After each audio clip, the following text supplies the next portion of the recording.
oil and gas companies raise complex questions about the role of these fuels in a changing energy economy and the position of these companies in the societies in which they operate.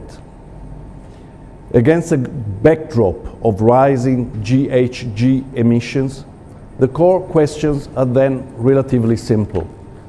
Should today's oil and gas companies be viewed only as part of the problem, or could they also be crucial in solving it? And also, what policies should governments implement in order to guide their actions without creating dangerous imbalances and disruptions that might negatively impact the overall economy, with severe repercussions on energy prices, sectorial employment, and economic output? Given the high importance of the oil and gas sector in Indonesia's economy, through this webinar, we want to try and address these questions with reference to the local scenario. To this end, we have invited representatives of Indonesian institutions and industry operators, both local and foreign, to illustrate the challenges that lie ahead and the possible responses that public and private actors can offer in order to achieve positive change from within the industry itself. We must in fact keep in mind that in accordance with the National Grand Energy Strategy currently being devised by the government, whereas Indonesia aims to have 48% of its electricity generated from renewable sources by 2030, and the use of coal in the energy mix appears destined to be gradually phased out, the oil and gas sector will remain one of the key growth drivers for the country in years to come. And the local production is also expected to increase significantly, all while also setting out to achieve the national carbon dioxide emission reduction targets. I hope then that today's discussion will provide much needed food for thought and possibly an overview on some concrete solutions that could be adopted to make the Indonesian oil and gas sector cleaner, more efficient, and ultimately more sustainable, so that it can preserve its own future and help the government achieve its ambitious net zero emissions target.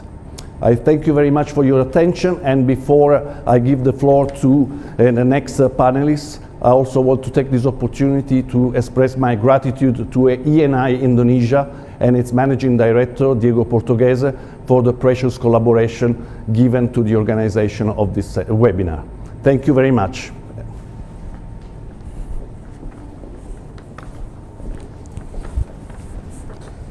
Thank you, Mr. Giovanni, for very succinctly laying out the agenda and also the key challenges that we are facing today. It is now my pleasure to invite Mr. Oliver Richards, Country Director at the Department of International Trade at the Embassy of the United Kingdom in Indonesia. Mr. Richards, the floor is yours. Thank you very much, Shoaib. Thank you to Pat Giovanni as well for the kind words about UK-Italy collaboration at the COP26 conference last year. I've got a few slides. I'm going to try and share them with you. I hope that you can see them when they come on.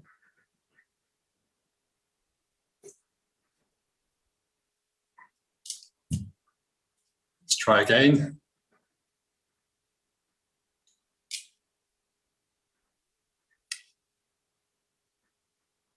Okay, can you see my slides, Mr. Shoaib? We can. Okay, great. So just in terms of setting the scene, I've been asked to provide a few remarks on the conclusions and outcomes from COP26 in Glasgow last year, or last month, sorry. And there are, if we can move to the next slides, there are basically 4 key words that I think is worth keeping in mind. Those are cash, coal, cars, and trees. But before we get there, I think the key thing to highlight is that from a political perspective, we have been really pleased with the outcomes of COP26. I think for us, we felt very much that the Glasgow Climate Compact kept the 1.5% goal alive. And I think if you look at the progress that the world has made over the last number of years, we're seeing really positive, if incremental, progress towards that goal. We have now 90% of the world covered by NDC targets and 150 new commitments made in Glasgow this year. So that's really a success and a real kind of welcome step for the world in general. I hope you can all see the slides now, by the way. And the four key areas, as I mentioned, were cash, coal, cars and trees. So in each of those areas, we made real progress on the net zero agenda, principally on energy, which I think is of interest to this group. 40 countries agreed to phase out coal. And of course, in the other three areas, we saw $130 trillion of new commitments, investment commitments towards net zero. So 24 countries agreeing to stop conventional ICE car production by 2040. And of course, there was a significant agreement on deforestation as well, to halt and reverse deforestation by 2030, which 130 countries signed up to. So that we felt was a successful outcome. And if we can have the next slide, the next question, I guess, is where does Indonesia fit in that? And there's a picture of President Jokowi with our Prime Minister, Boris Johnson, doing something of a hybrid between a fist bump and an elbow bump. And the point here is that President Jokowi was one of two heads of state from the ASEAN region and was accompanied by 6 ministers and something like 600 delegates, I've heard. And if you take all of that into account, what you really see is Indonesia making a real statement on the international scene about its commitment to energy transition, which we think is new and has not been on that scale before.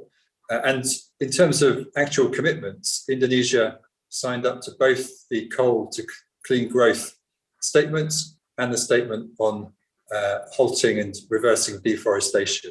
So again, not just political, but actually real substance to what Indonesia's ambition is. And if just to sort of maybe look at the next slides, maybe I want to say a couple of things about what we as the UK have concluded in terms of how we can take forward our collaboration with Indonesia. And I think some of these things are pertinent to the discussion today. So essentially, we have two sets of policies which complement each other.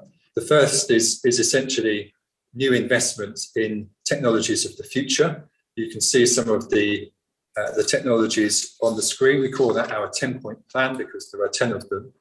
And when you start to break this down, you will see that there are things here which there are really strong opportunities to partner with Indonesia in, like the electric vehicle and battery industry, where we are having some conversations, the finance space, where there is discussions around capital markets, and perhaps of most interest to this group, carbon capture, where in the UK we have both some of our own IOCs in BP, but also ENI as well, who are very actively involved in the early phase development of those projects. And I think there's a lot that we are developing in the UK, including with international partners, that can be shared potentially and brought into in partnership in Indonesia as well. So I hope there'll be an opportunity to explore some of those things. So that's the one side is investment in the future. If we can have also the next slide, the second set of policies is around the existing oil and gas industry in the UK. As you'll know very well, we have a mature oil and gas industry in the UK. And I think we are very much pioneers in establishing what we call the North Sea transition deal. So this is perhaps first of kind for an oil producing country like the UK, like Italy, and sets out essentially a plan for how to manage a mature sector which is in decline, but it does so in a way that finds a place for fossil fuels towards net zero in 2050, and also does so in a way which enables the existing infrastructure and skills that exist within the sector in the UK, which are deep and broad, to be redeployed towards the future. So it's all part of that energy transition. And if I just maybe turn to the final slide now, one of the ways in which we are doing this kind of transition is through an organisation called DECOM North Sea, and that's focused around decommissioning some of our more mature assets on the UK continental shelf. And if we could have the next slide. This is just really to illustrate that there are a lot of opportunities here to transfer existing skills into not only the technologies of the future, but different types of deployment around the oil and gas industry. So basically, in summary, I think we are really optimistic about where COP has played a role in moving forward the energy transition, but we also see really the opportunities for our industries in the oil and gas sector to really transition alongside the government ambition from what traditionally has been a mainstay of our economy towards this clean and green agenda that we're all pursuing. And I think within that, there's definitely a lot of things that we can share with Indonesia, and a lot of things that we can do in collaboration with partners, as is often the case in some of these larger projects, to help with the transition here as well. So thanks very much for having me along. It's been a pleasure, and I wish you a very fruitful webinar. Back to you, Mr. Shoaib.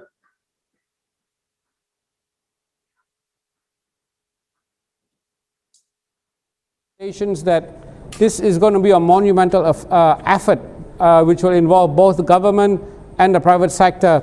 We would now like to hear from the government of Indonesia.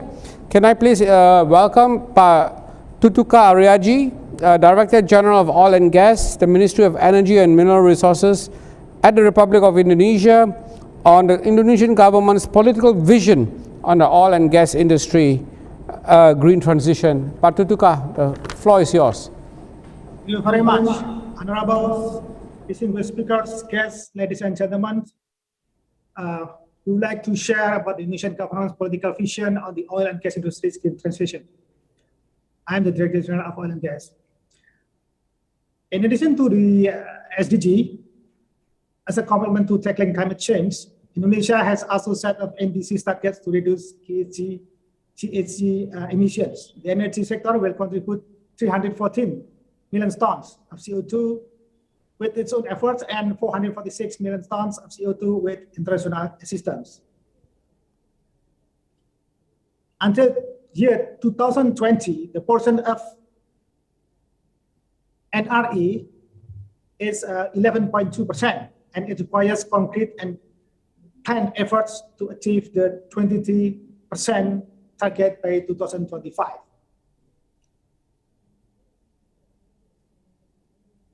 Energy transformation towards net zero emission, NZE, is shared committed to be achieved no later than 2060 or even sooner with support from other countries. Clean technology selection is key in the process of reducing fossil fuels and replacing them with renewable energy to ensure availability, accessibility, affordability, sustainability, and competitiveness in order to achieve energy independence, energy security, sustainable development, as well as low carbon and climate resilience. Ladies and gentlemen, to maintain energy security, currently in the upstream oil and gas sector, there are proven reserves around 2.44 billion barrels of crude oil and 43.6 TCF of natural gas. And we still have also 70 unexplored basins.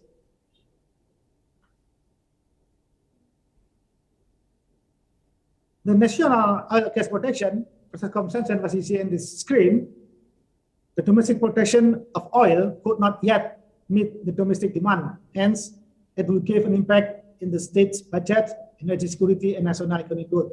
But the gas is better because we have surplus of production and bigger reserves since asset production in 1965.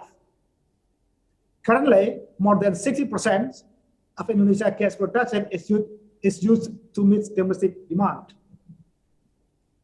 What we see here is the total reserve of the gas spread around the country.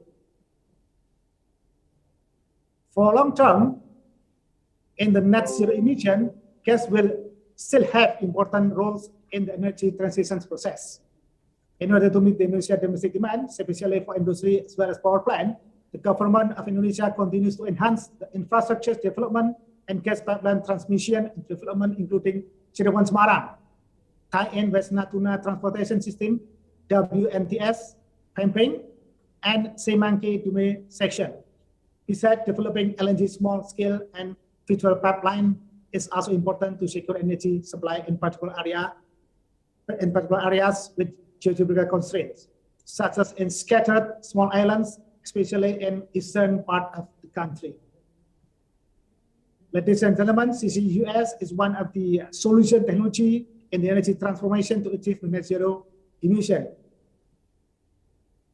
Based on several studies in depleted oil and gas reservoir, Indonesia has a significant storage potential of around 2 gigatons of CO2, which is spread in several areas, especially in Sumatra, Jawa, Kalimantan, and Papua. And the potential of the saline equivalent is about 9.68 gigatons of CO2 from the South Sumatra and West Java. The potential of the of current injected CCS is about 43 million tons CO2. As already mentioned before, Indonesia has multiple industrial CO2 resources, not only from oil and gas.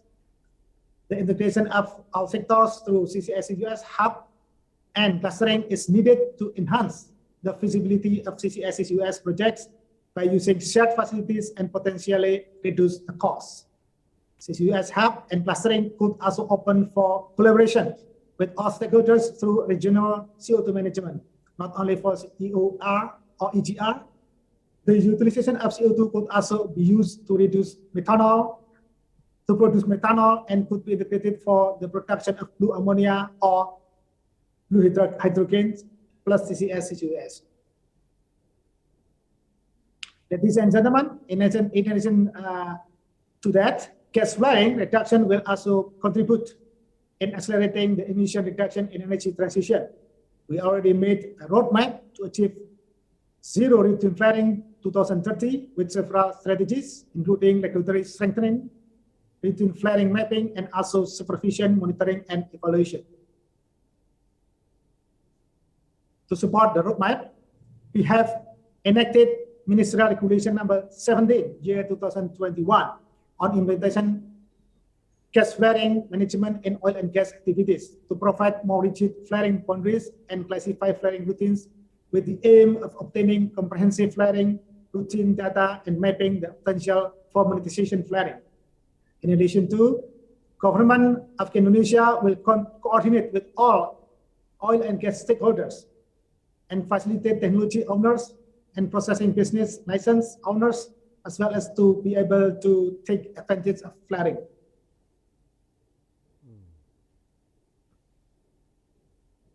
So in the future, with the high demand on gas, oil, and raw material to support other sectors such as industry, energy sector shall be one of the key tools in enhancing national development and economic recovery in the post-pandemic era. I'm confident that optimizing natural gas utilization, supporting CCUS implementation, and reducing gas flaring will help accelerating the transition to clean energy. I believe that international cooperation would contribute more in achieving the target of global greenhouse gases emission reduction. I hope that it would give you a comprehensive overview of Indonesia's effort in energy transition. I have the expectation Through this event, we will have very good, detailed, and fruitful discussion on these very important topics. We are looking forward to gaining invaluable knowledge from all parties in accompanying the clean energy transition to realize a low carbon value. Thank you very much. Thank you, Pak Tutuka. I understand that you have a meeting with the Minister very shortly. We'd like to thank you so much for your presentation. I think from your presentation, it is very clear that the commitment of the Indonesian government towards net zero and towards mitigating climate change is clear and I think obvious.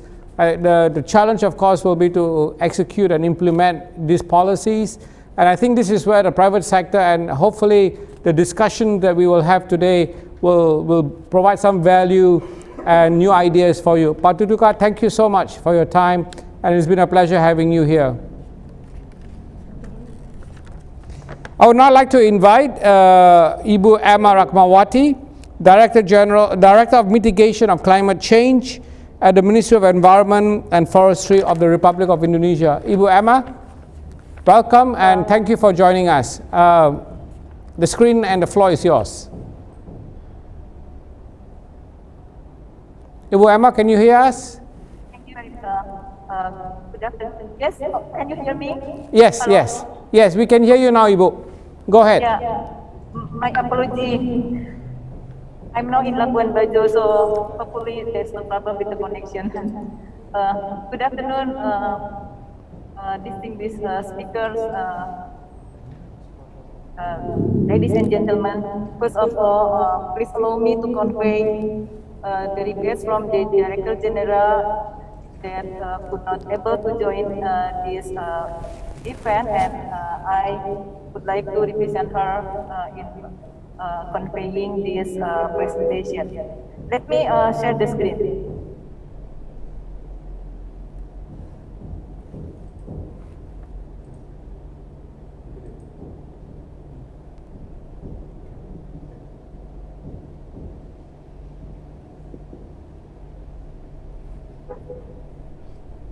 All right.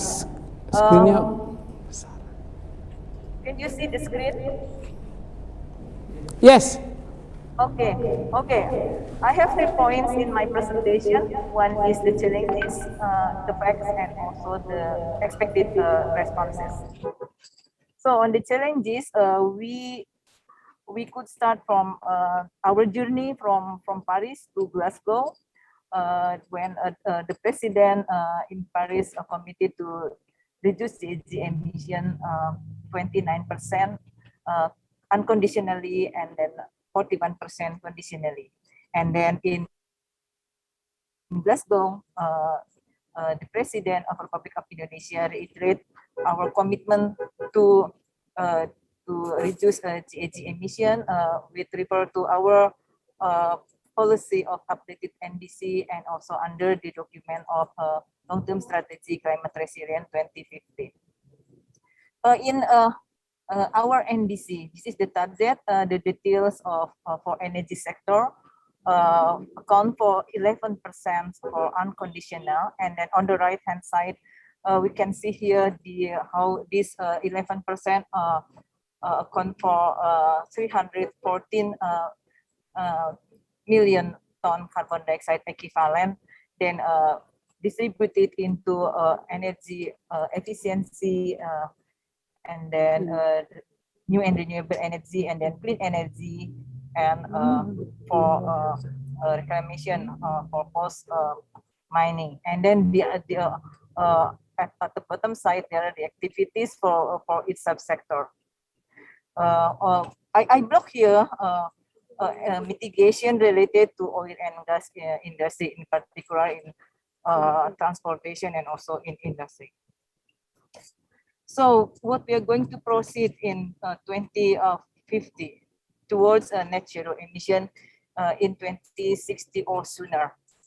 In 2050, we have 3 scenarios. Of course, we would like to refer to the ideal scenarios on the right-hand side, low carbon, compatible with Paris Agreement or SCCP, under these scenarios, we could inline our effort in reducing GHG emission with 1.5 degree Celsius.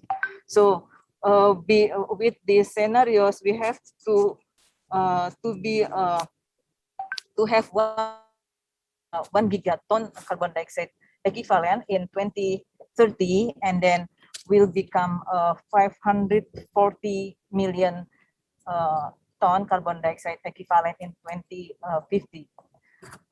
The national peaking is in 2030, and then also there are requirement that follow must be netting started in 2030. This is the assumption we use in 2050 for energy sector. The box on the left-hand side is our assumption in our NDC, which refer to the current policies under the national energy policy. And then we have some assumption for 2060. My apologies, some in the boxes are in Bahasa Indonesia. And then on the pie chart, this is the energy mix in the power sector. You can see here that the use of coal and also oil and gas is reduced in 2060, and then 2050, and the energy from new and renewable energy has more contribution in 2050. So I would also like to refer to what are current global commitments. We could refer here in G7 Reader Declaration. It is clear that in para 39, where energy efficiency, renewable and other zero emission energy deployment, decarbonized power system, phase out new direct government support for international carbon intensive fossil fuels energy. This is related with the importance role of energy sector in having support to the achievement of net zero emission. And also in the 20 leaders declaration in para 26, 27, and 28, this is also refer to how we move towards clean energy, and then also phase out of fossil fuel subsidy, and then also how we could reduce the consumption of coal. And again, the last one in the last box is what we could committed in Glasgow. So this is the details of decision COP26. On the red sentences, I highlighted what are the most relevant para to energy sector.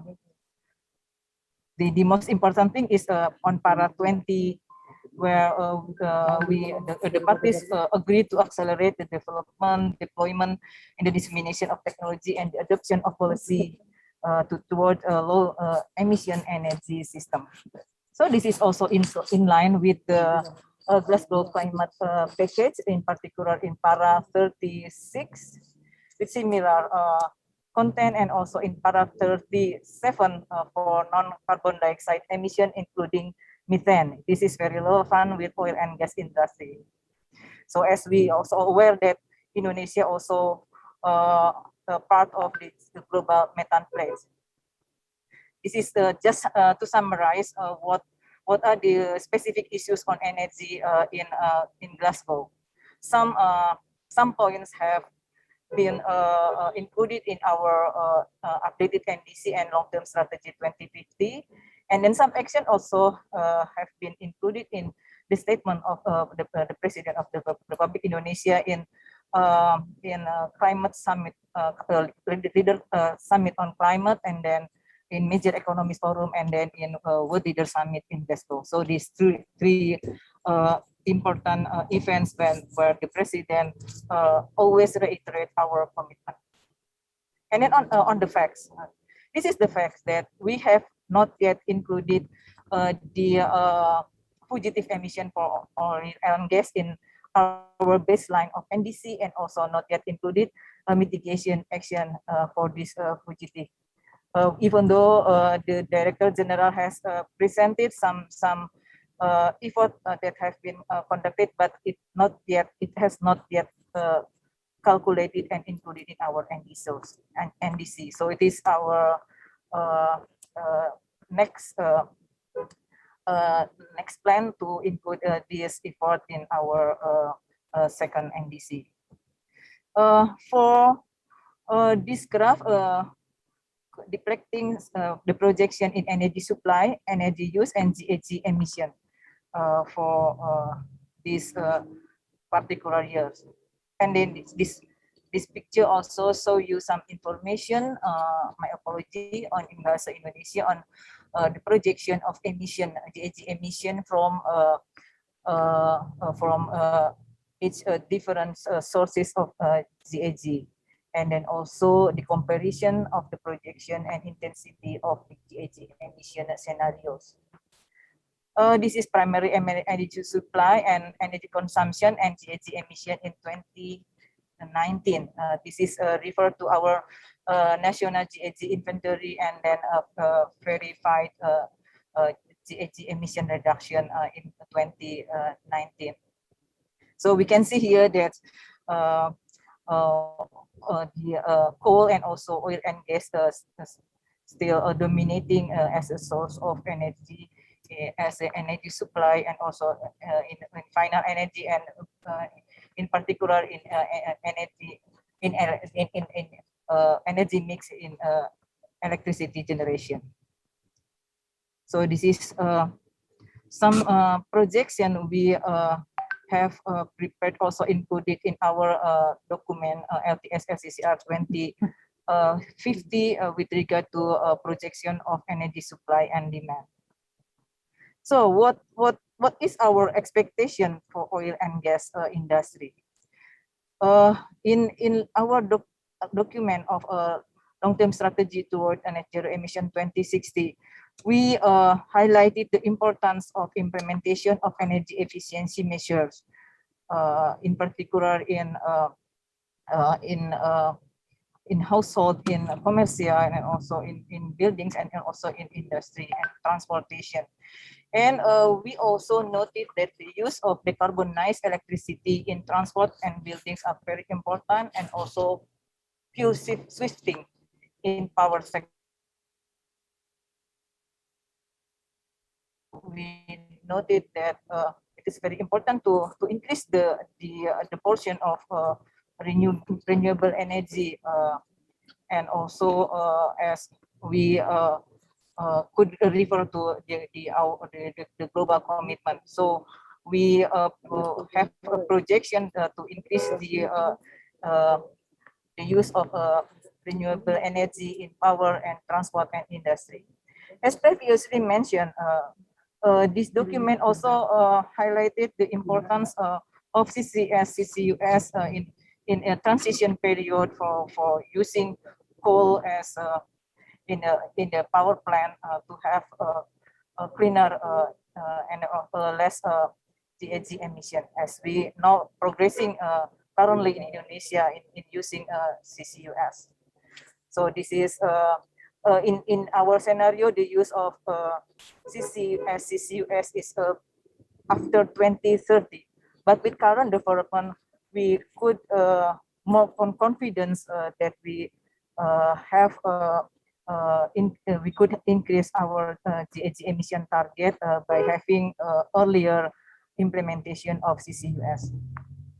So if you are talking about the target of 1 MBP OBPD and 12 CFD, but how we can make it in line with GHG emission in energy sector.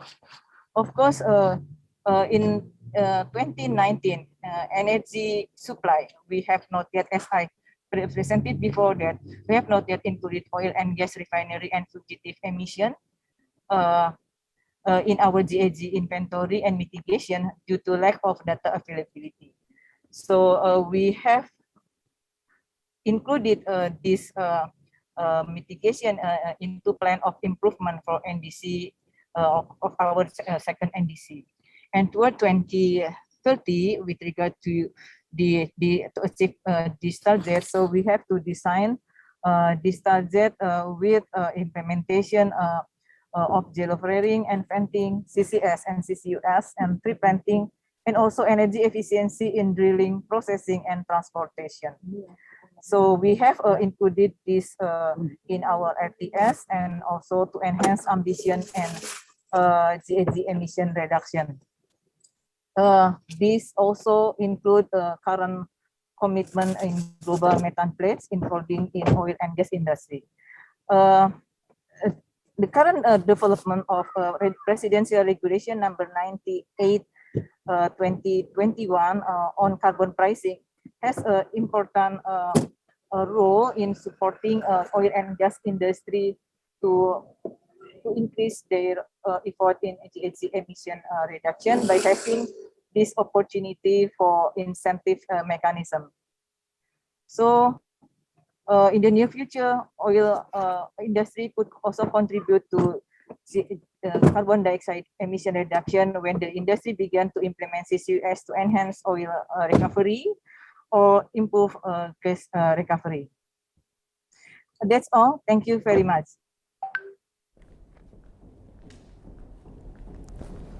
Thank you, Ibu Emma. I think what you laid out was very critical, that time is of essence and we cannot lose time even though we are looking 20, 30 years ahead. We have to act now. Thank you very much, Ibu, for joining us today. Please stay on if you have some time. And now I would like to move on to our next speaker, Pak Fathar Yani Abdul Rahman. He is the Vice Chairman of SKK Migas. Pak Fathar, it's an honor to have you and welcome you to this very important webinar.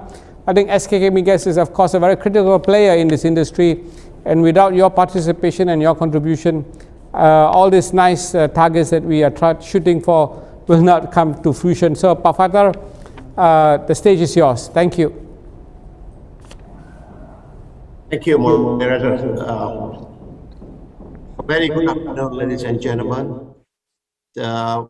I'm going to talk about specifically on the upstream oil and gas industry towards the green transition. The material that I'm going to talk about basically has been covered by the previous speakers. So I don't need to talk about more regarding what actually the plan. But however, I'm going to talk more about the impact on the business on the upstream oil and gas. Now, if you're looking at what happened in 2020, due to the renewable energy increase by 9.7%, you can see in 2020 we have the pandemic and the consumption of crude oil dropped, the natural gas dropped, the coal consumption also dropped. That reduced the primary energy consumption and it resulted in carbon emission reduction by 6.3%. This is the biggest demand drop in the history of energy consumption after the World War II. That's the fact that we had last year.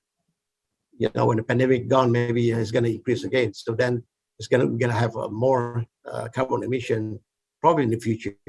I'm going to talk about what will be the world energy outlook. Looking at the demand for crude oil, will peak in only 2030. Afterward, it's going to be flattened and then probably going to be replaced with the renewable energy or non-fossil fuel. However, the demand for natural gas that was significantly grow along with Asia's industry and economic growth, especially for the industry, not utilizing the natural gas as the fuel, but for example, petrochemical and other related industry. The demand for coal also will, looking at the increment prior to 2030. However, in the future, that will sharply decrease after 2030. If you have heard also the National Power Energy or PLN, they got an idea that the utilization of coal will disappear by 2026.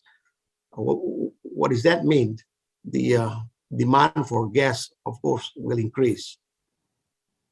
However, the question is whether this gas energy will still contribute for the CO2 emission. So maybe something that we have to think about, what will be the best utilization of gas production in the future. It is not in my slide today, but I'm going to talk about the long-term plan that SKK Migas put together with the oil companies. We have a very big, ambitious, ambition by 2030, production of oil, 1 million barrel oil per day, and the gas almost doubled in today, which is around 12 billion standard cubic feet per day. So this looks two conflicting objectives, right? The production will increase, by the fossil fuel. On the other hand, we're going to have the increase of the renewable energy or the green energy for the future.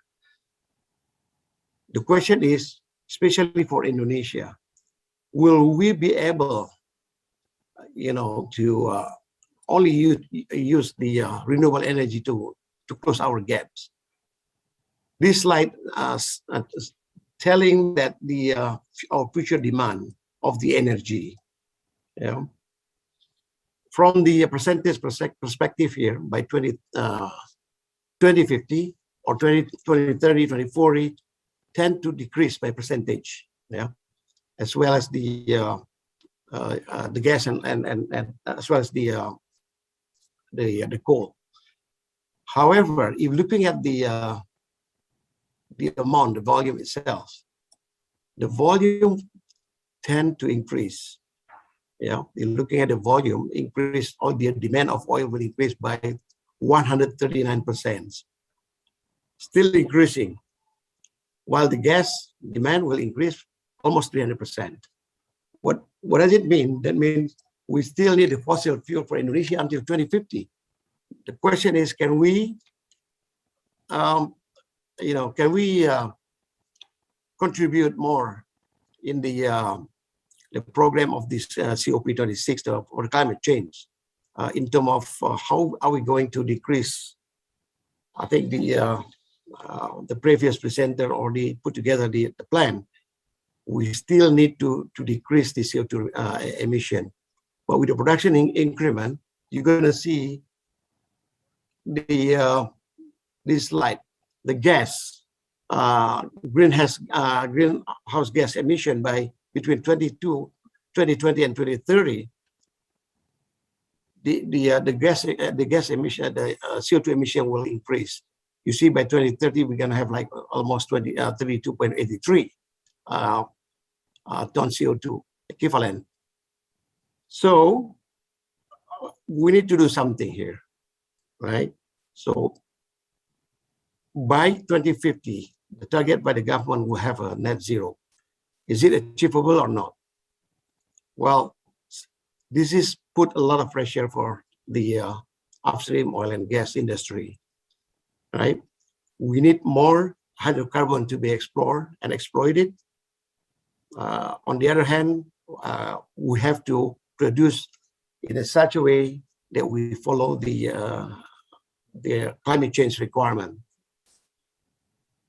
Now comes the technology comes into play. I think the previous speaker already talked about the CCS, CCUS, the utilizing all this renewable energy like solar panel, whatnot, for our industry. That put a lot of pressure for the upstream oil and gas investment, especially for the capital investment. In the past, we didn't consider all of these requirements. Now with the same production, the same resource that we have, on the other hand, we have to, in addition to that, we have to put together, the amount of more investment that will give, probably the production will not be attractive or not economic. This is the challenge that we face. So that's why from the business point of view, the government need to take a key role here in trying to attract the investment. Yeah, do we have a good fiscal term to attract the investment, covering all this requirement for the future? Otherwise, the production from the upstream will get stopped. Yeah, so the policy also need to be revised to accommodate this, especially for the business in upstream oil and gas. Not only these the fiscal term, but also the we talk about the carbon tax, for example. Do we have a good policy for the carbon tax? What will be the incentive if we do something better, right? At the moment, I think the parliament right now, I think in discussion with the government of Indonesia, including the Minister of Finance as well as the Minister of Environment and the Minister of Energy and Mineral Resources. So these three departments talking to Parliament, how are we going to capture for the future requirement to ensure that, especially for upstream oil and gas business, will not stop. All will get reduced. Otherwise, we cannot cope with the the requirement for the increasing of the energy. So that is basically the key point I'm going to talk. I'm talking to you today is the how are we going to accommodate all this pressure? Yeah, not to mention the financial institution. Some countries they're trying to shift the funding for the industry, shifting from the fossil fuel to non-fossil fuel. This will be very, very difficult for upstream oil and gas, to make more plan of development in the future. So that's why the government need to sit down together with all related ministers in order to make a good policy, make sure that this is very attractive and not making the investment, delay, and also especially for those. The oil and gas block that still have a very big resource, or reserve until, for example, 20 or 30 years from now. Give you some example of the policy. I think this the other speaker already talked about the policy and regulation, the energy management. I think the zero routine flaring also is one of the at the moment this is still temporary, but future design of the facilities must handle how can we handle this fit for purpose, but with very, very not only minimal flaring, but zero flaring, and also make sure that facilities design we don't have a fugitive emission. That also will impact the cost of the project, and the reforestation. I think this is already mandatory for us. Still ongoing progress. This is the one that we are doing right now is requirement by the EIA, the environmental impact assessment and requirement. And also we're going to talk about CCS and CCUS. So we have identified a number of blocks that we're going to introduce this technology, CCS, CCUS. For example, like in the Cepu block, we have the Jambaran Tiung Biru that will produce CO2 quite a lot. Around the area, we have a very, very mature field for the oil field. We're going to utilize this as CO2. Fatar, if I may just interject, we are going to be quite short of time, so maybe another 2-3 minutes to wrap up. Yeah. So thank you. That CO2, the enhanced oil recovery. And the other project like BP and Masela also, we cover that for to accommodate this requirement on the green energy. Some others example here actually we are working on the reducing the flaring, utilizing the associated gas. So this is only just new example, but we still need some example that we have done today. well, we need new technology in order to accommodate the requirement for the future. So that's the situation that we have in the upstream oil and gas right now. So bottom line, the government need to play a key role here to accommodate the future transition. Thank you. Back to you. Thank you, Pak Fathar. Thank you so much for that very insightful presentation. Please stay with us. We have some questions coming in, but we'll keep the questions to the end, if you don't mind, Pak. So that was we have come to the end of our first session, where we really looked at the challenges facing the oil and gas industry and Indonesia in general. And I think our three speakers have really outlined the key challenges, as well as some of the things that the government of Indonesia is doing, as well as SKK Migas. Our second session now starts with solutions. What are the key solutions that we have? And as we mentioned earlier, time is of essence. So let's get the ball rolling by our first speaker, Ms. Marjolin Wajong, Ibu Meti. She's the Executive Director of the Indonesian Petroleum Association, and she'll be talking to us about how the industry is preparing for the green transition. Ibu Meti, the floor is yours. Good afternoon, everyone. Thank you for this opportunity. I'm Meti Wajong from Indonesian Petroleum Association, and this is an association where the members are the players of upstream oil and gas, those who have the working area, but also companies that support the oil and gas activities. Okay. Actually, a lot of things already said by the three speakers before me. So even though I will say many things the same, but I will give some input then. Okay, next slide. Yeah, okay. I would like to show this slide, a simple slide, actually much simpler than the one that showed before, just to say that Indonesia in the past was able to have the production that bigger than the consumption. But with the consumption, domestic consumption increase and increase, while start in 1999, Indonesia declining production continuously.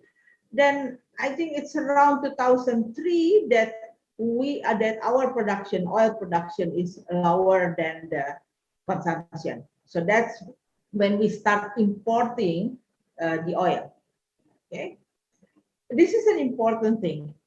I would like to show this just to show we have problem with import, because import is not good. Indonesia lose the opportunity to have a lot of good benefit from multiplier effect if we import. Okay, during this transition time, going from the fossil energy to the clean energy, what is the focus of oil and gas? Next slide, please. The focus is about reducing the carbon emission. Would like to show you many of the data here already set before. Would like to show you the low carbon emission versus the oil and gas production. So you see that by 2030, Ibu Emma already mentioned about the plan to have 29 reducing GHG emission 29%, that's without the support from outside, and 41% if we get the support of the international support. If you see that 11% come from the energy sector, but that's total energy sector, not only the upstream oil and gas. So that include the power plant, include the transportation. Okay, and Pak Tutuka already mentioned that by 2060 or sooner, Indonesia would like to achieve the net zero emission, right? That's by increasing the use of renewable energy, reducing consumption of the fossil fuel, and promoting the CCS and CCUS. But by 2030, Indonesia would like to increase the production from the current level of 700,000, Pak Fathar, right, to 1 million. And for gas, from the 6 BCF per day will become 12. Why? Why do we increase this? This is a transition, but we increase. Yes, because the need of the country. Indonesia would like to have economic growth. It's still under discussion, but let's say maybe 5% is fair enough. Next slide, please. And like mentioned already, that because of this economic growth, then we plan to have energy demand increase.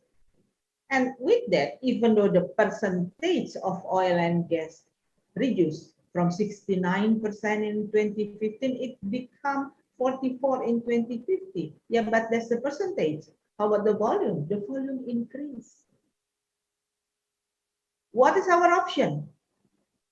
Oh yes, we already mentioned about the three things, right?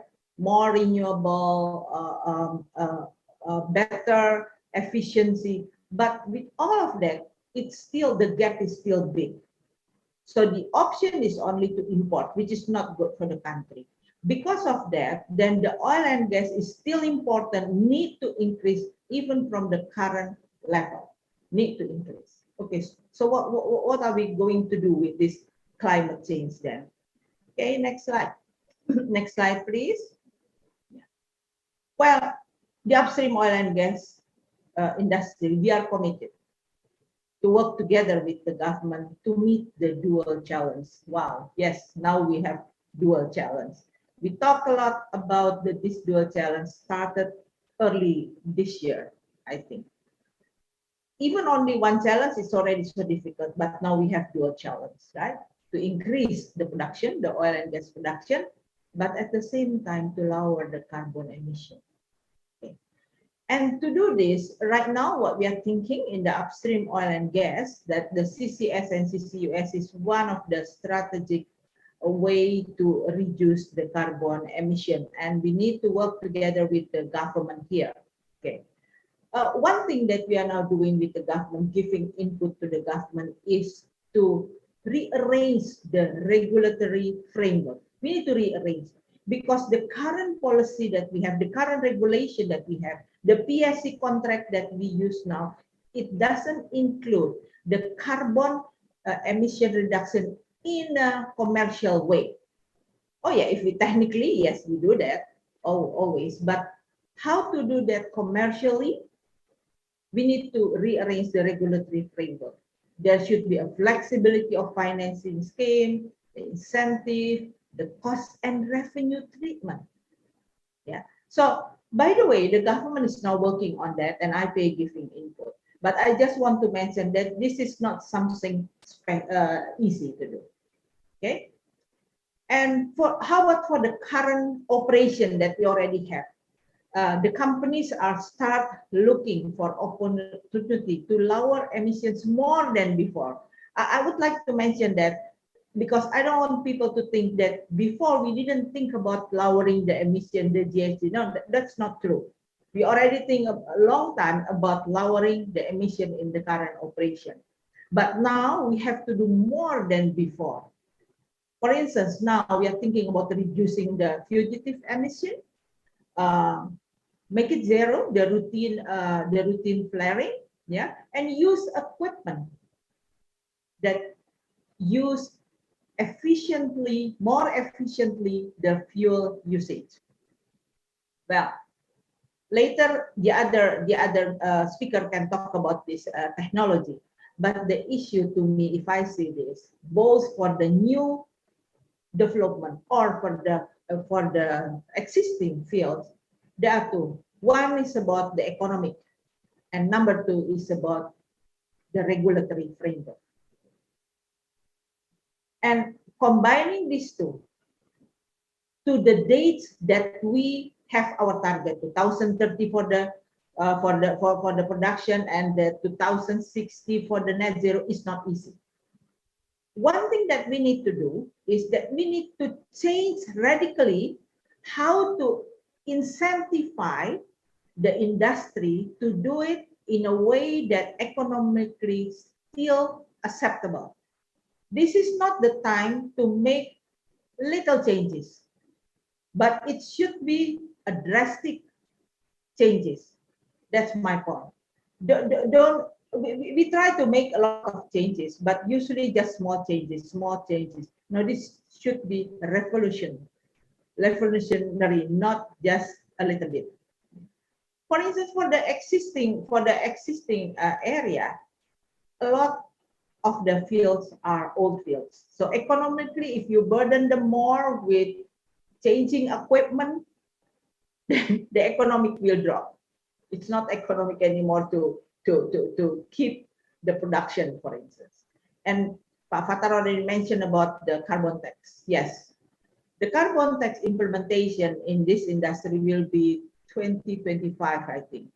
So we have 3 years to think about how to design that carbon tax, what is the reasonable level that we need to make decisions such that above that, then the carbon tax will be applied.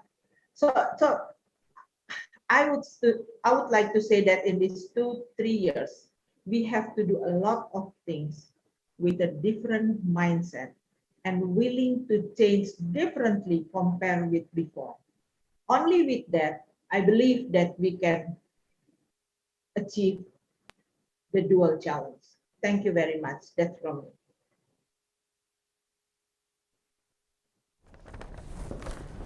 Thank you, Ibu Meti. I think that was a well put presentation in terms of how certain factors need to come together. Regulation, incentives, and of course, technology. So thank you very much for that, Ibu Meti, and thank you so much for keeping to your time. I really appreciate it. Now we have Mr. Andrea Masanic. He's head of forestry and RED initiatives at ENI, talking about the strategy for decarbonization. Mr. Andrea, the floor is yours. Good afternoon to everyone. Thank you. First of all, thank you for this opportunity. I will try to keep in the 10 minutes. I'm heading the the forestry and RED Plus initiatives at ENI, and it is an important part in our decarbonization path. So if we can just have the slides, I have just put a few. Next one.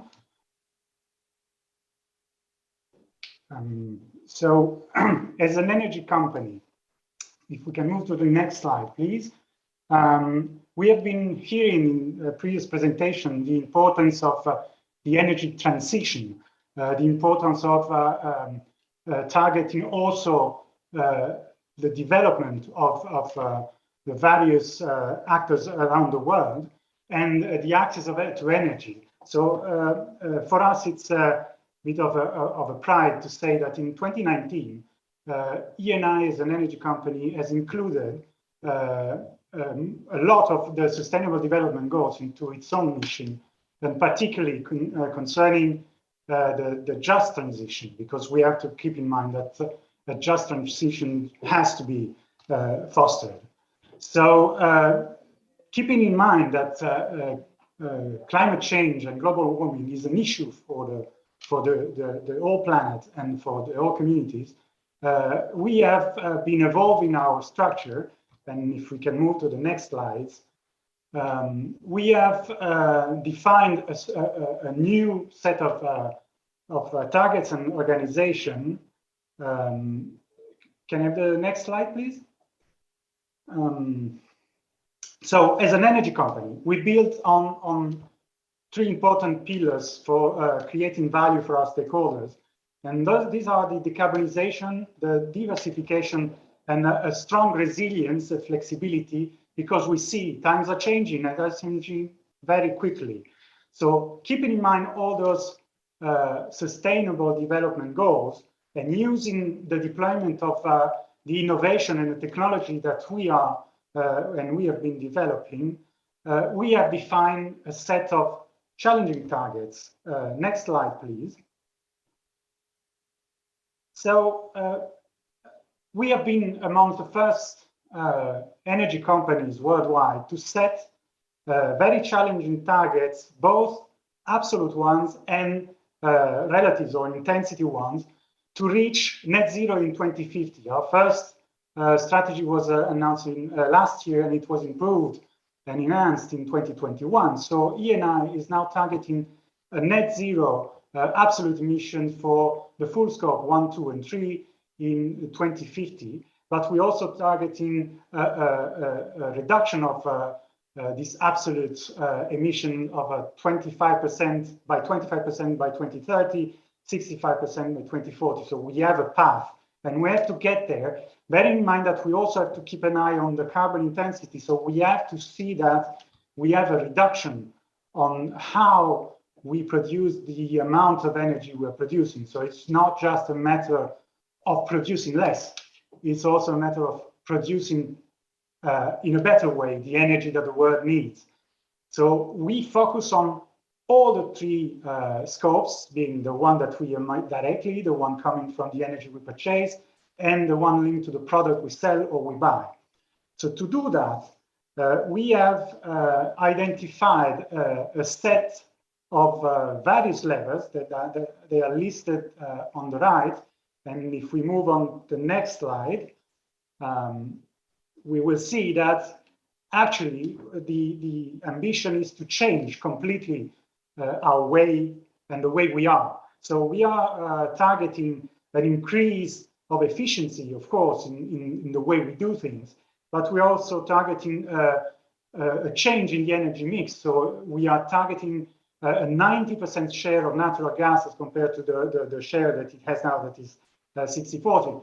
So we are planning to get almost 90% of gas, natural gas, in the long term.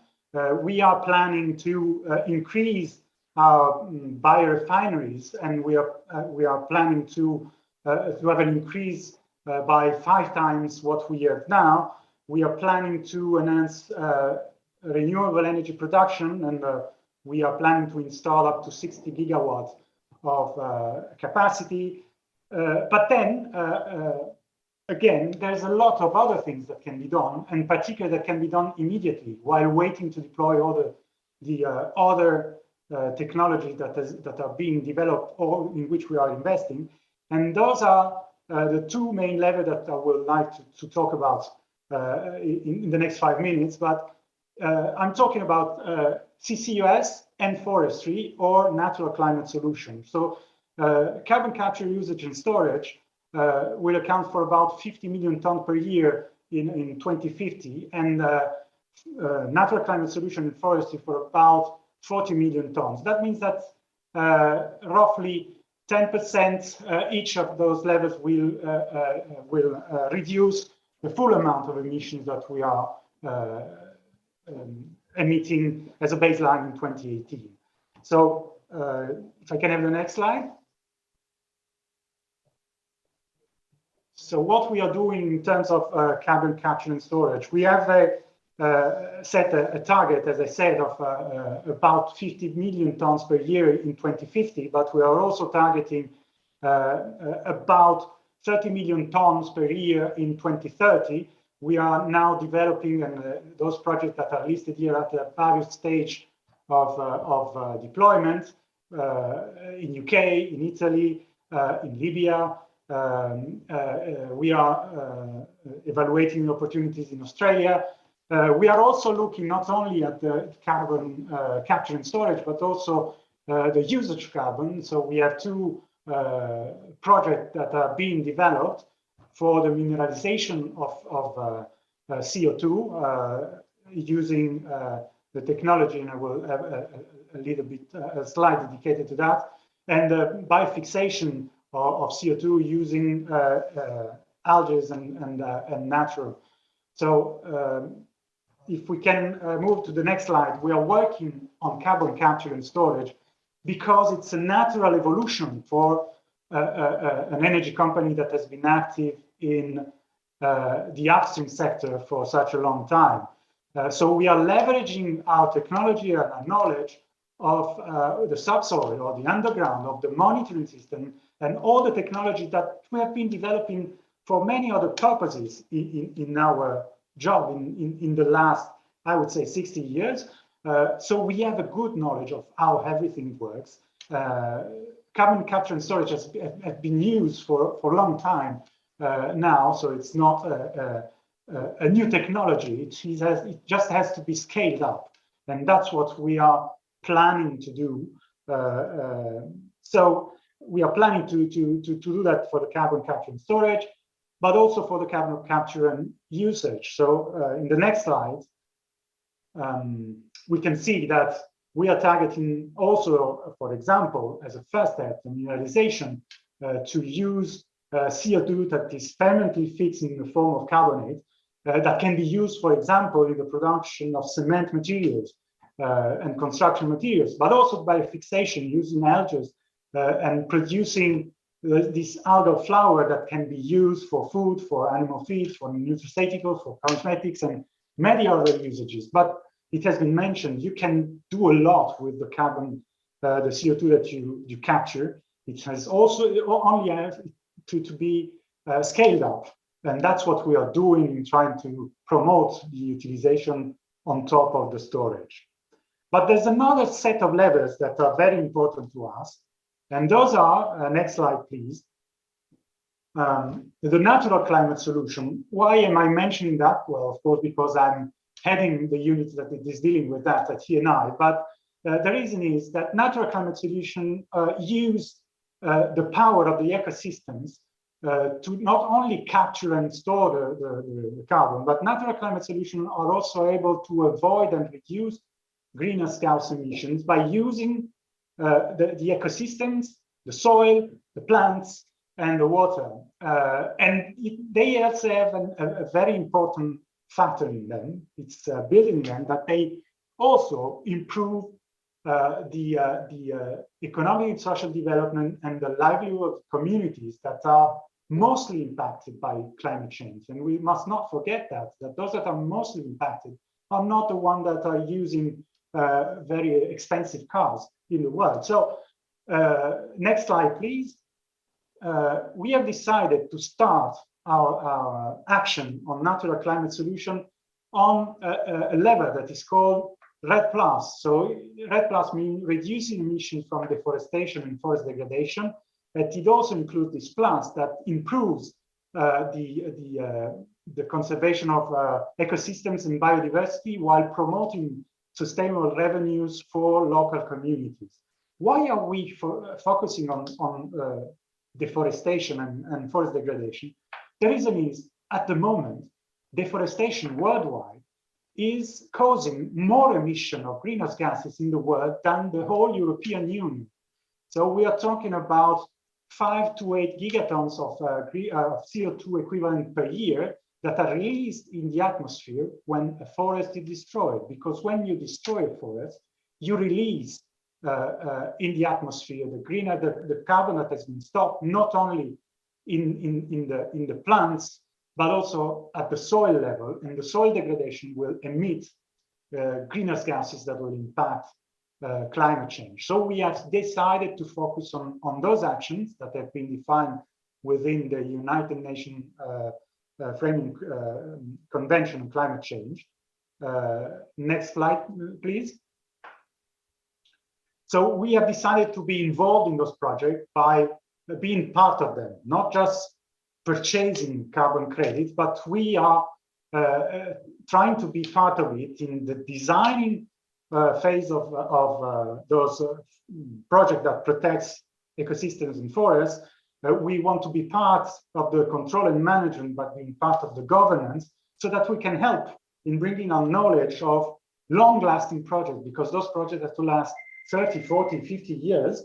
And we are planning to purchase the carbon credits that are produced by those projects, so that we provide financial stability to the projects for the full lifetime. And we monitor the fact that the benefits coming from those revenues are channeled to the communities that are impacted or living of the forest or out of the forest or because of the forest. So as an example, next slide, please. We have been partner of a very important project in Zambia since 2019. We have become a partner to the project, and we are part of the governance. and we signed an agreement for supporting this project for 20 years by purchasing the full carbon credit generation, so that we can help protecting almost 1 million hectares of forest that is threatened in this area of the world. We have been able, up to now, the project has been preventing the destruction of almost 30,000 hectares. It is protecting more than 10 species that are in the red list of the IUCN, and we have developed projects for local communities. I mean by that promoting agriculture that is not in conflict with forest protection, and that provides the communities not only for their subsistence but also an additional revenue, because it's more efficient than what was done previously, and it gives the local communities the incentive to be part of the protection of the areas that they own. And this is a very important way to act immediately while working on the technological levels that we are also implementing. So natural climate solution, REDD+, and forest protection is something that will give us and the world something that can be applicable today while waiting for all the other levels to be implemented and developed. So thank you very much. I hope I respected the timing. Thank you, Mr. Andreas. I think we can all take heart in terms of what ENI is doing, not just in terms of new technology developments for the oil and gas industry, but really protecting natural heritage. And in Indonesia's case, Indonesia is rich in natural heritage. It has one of the largest depositories of rainforests in the world. And I think maintaining our natural heritage will be critical in terms of mitigating climate change. Thank you very much. Now we'll move on to the next speaker, Mr. Dan Sparks. He's a Vice President Subsurface for Asia Pacific and India for BP PLC. And he's going to talk about from IOC to IEC, the role of greening companies in the energy transition. Mr. Sparks. Thank you. Well, similar to the presentation from ENI there, BP is going through a transition where we call it IOC to IEC, so International Oil Company to International Energy Company. But more importantly, we consider ourselves to be a greening company. And, listening to all the presentations so far, I think this is an audience that understands the complexity of the energy transition, and that simple magic bullet type solutions are more of a distraction than helpful. It takes extensive work on many fronts. And so, rather than talk about the details of that, as many of the other presentations have, I'll just share with you some of the advocacy that we're doing around greening companies, around for the public and for investors to maybe think more broadly about who's got a role and what role that is in the energy transition. I hope this is something that's useful for both other companies and in particular for governments and Indonesia. So the carbon budget is finite. It's running out fast. To limit our warming to 1.5 degrees C as specified in Paris, we need to cut emissions in the world by nearly 8% every year from 2020 to 2030. When we locked down in 2020 for COVID, emissions dropped 7%. So to meet that Paris target, we'd need to do more than 2020 every year this decade. As you can imagine, that's just an enormous task and one that is actually already off track. So 70% of global emissions come from industry, transport, and energy. And these sectors simply need to transform if we're to meet the Paris goals. So green companies or zero carbon companies play a vital role in that. but we cannot just rely on new businesses to transform these sectors. There's not enough time.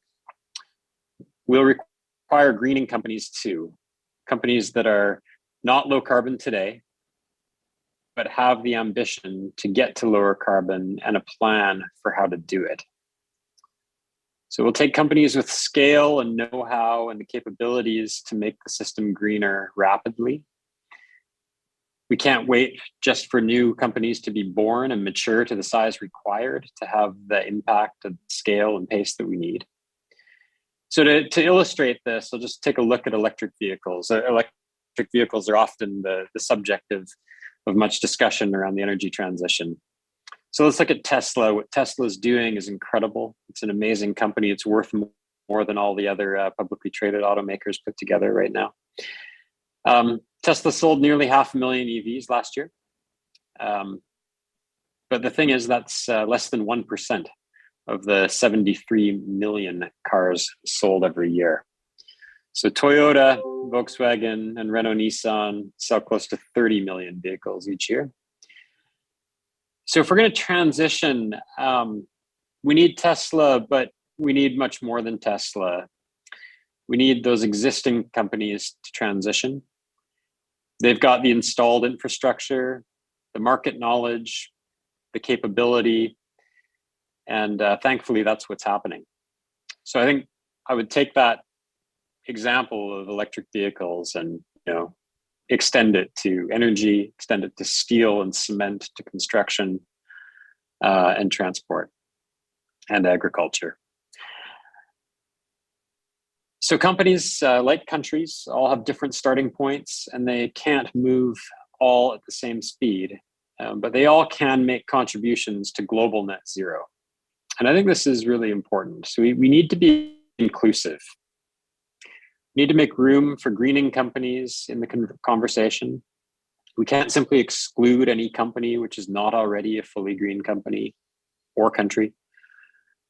That's the lesson of the Paris Agreement, really.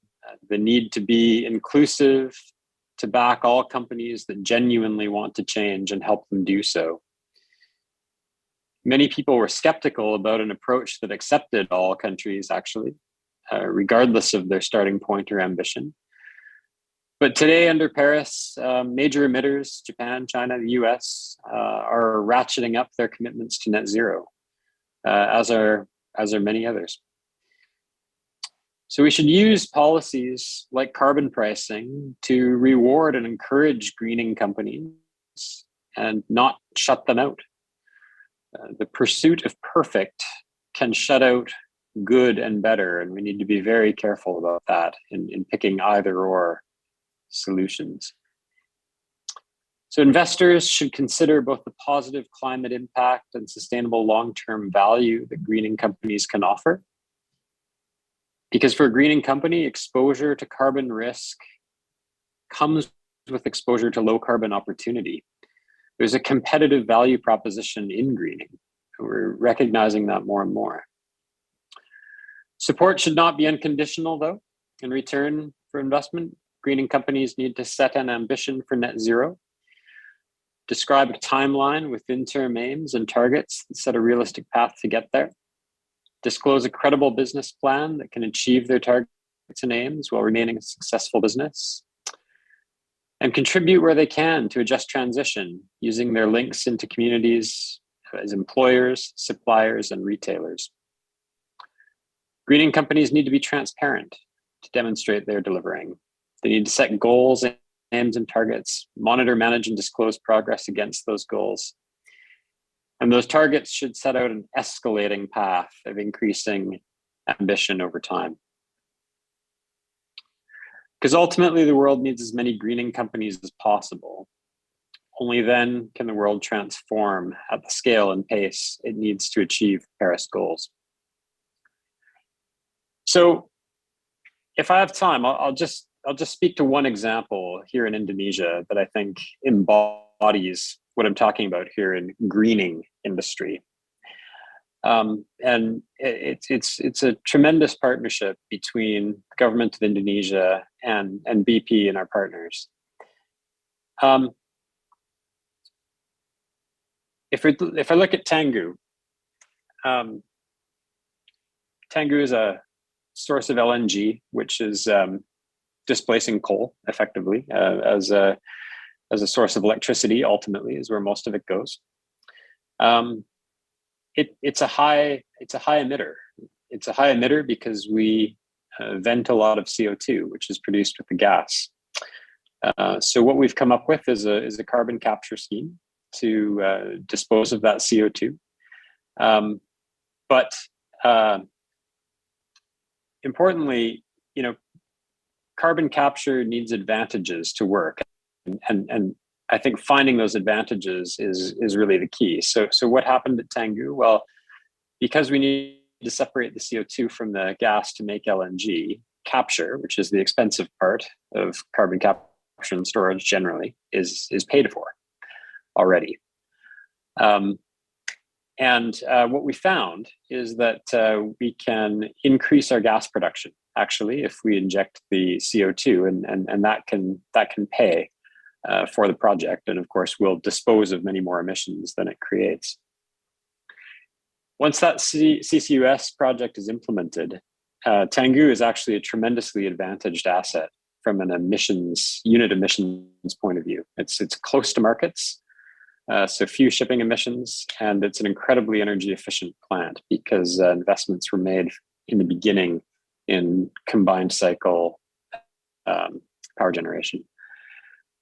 And so, after CCS, Tangguh will be an industry leader in emissions intensity of delivered gas. But of course, it's still left with a lot of hard to abate emissions and all of the scope 3 emissions from burning the gas when it gets to market. And that's where the nature-based solutions come in, which we were just hearing about from ENI, to develop essentially new business, new natural resource development that is negative emission, and deal with those hard to abate and scope 3 emissions. So it's a complicated story, and it requires hard work across many different areas to green industry, to green companies, to green countries.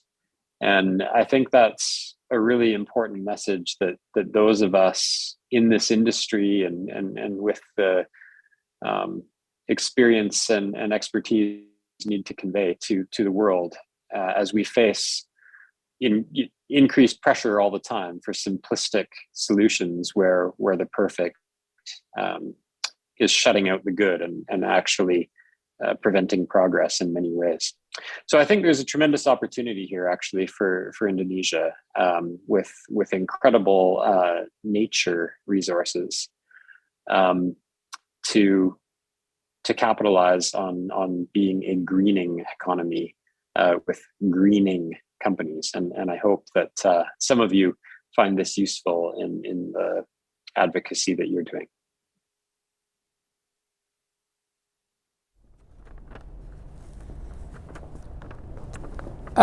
Thank you, Mr. Sparks. That was very interesting. I think I like the idea of how you're transitioning from an oil company to an energy company. I think that really speaks volumes of the transition that's underway across the world.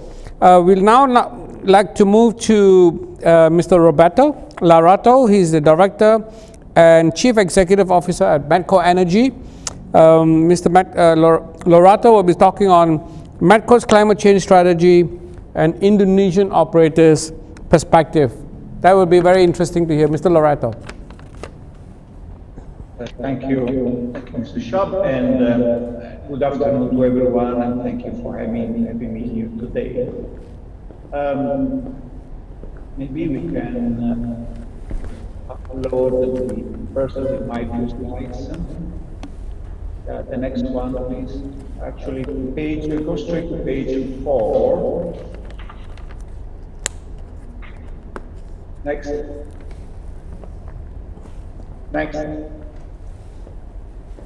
I leave it there and don't take %, like that, in case people want to understand a bit more about our company. Medco Energy, of course, is an Indonesian-focused company. It's a company that started as a drilling company, then expanded into oil and gas, and over the past few years has grown from being an Indonesian company to a Southeast Asian player, but not just a player in the oil and gas, increasingly a player in the energy business.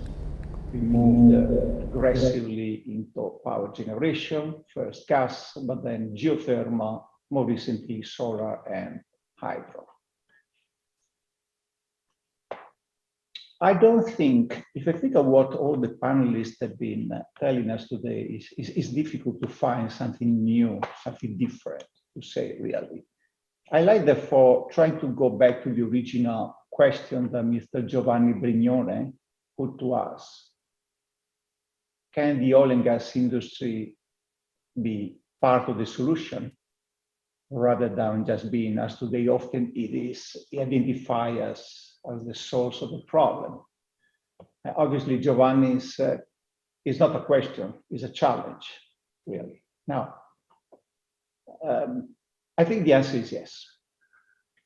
This answer is yes, because as we've seen from the presentation, Mr. Richard and Mehdi, actually, this industry does have the skills, the capabilities, technologies, project management, especially important when you're talking about readdressing, restructuring an industry and the way we produce energy. But having the skills and the capabilities and the resources might not be enough. Does the industry have the will to be part of the solution? I think from what we heard today, this industry has a strong will to be part of the solution. Certainly a stronger will than he had yesterday.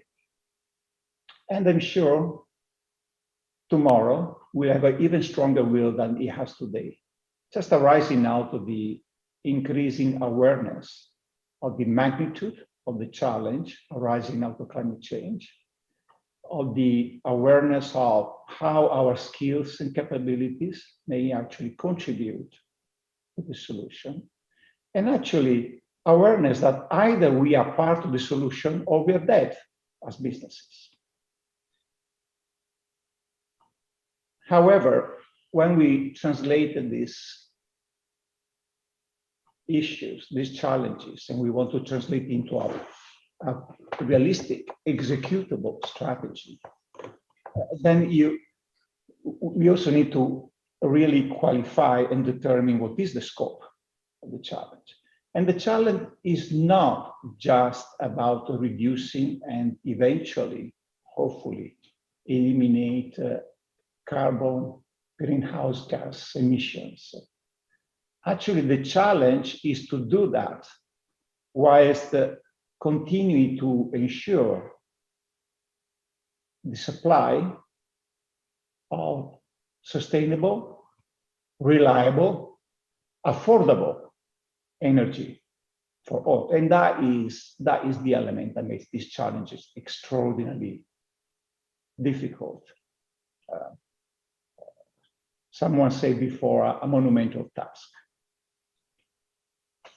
Now, we as a company, as an Indonesian company, we started looking at this issue about energy transition a few years back.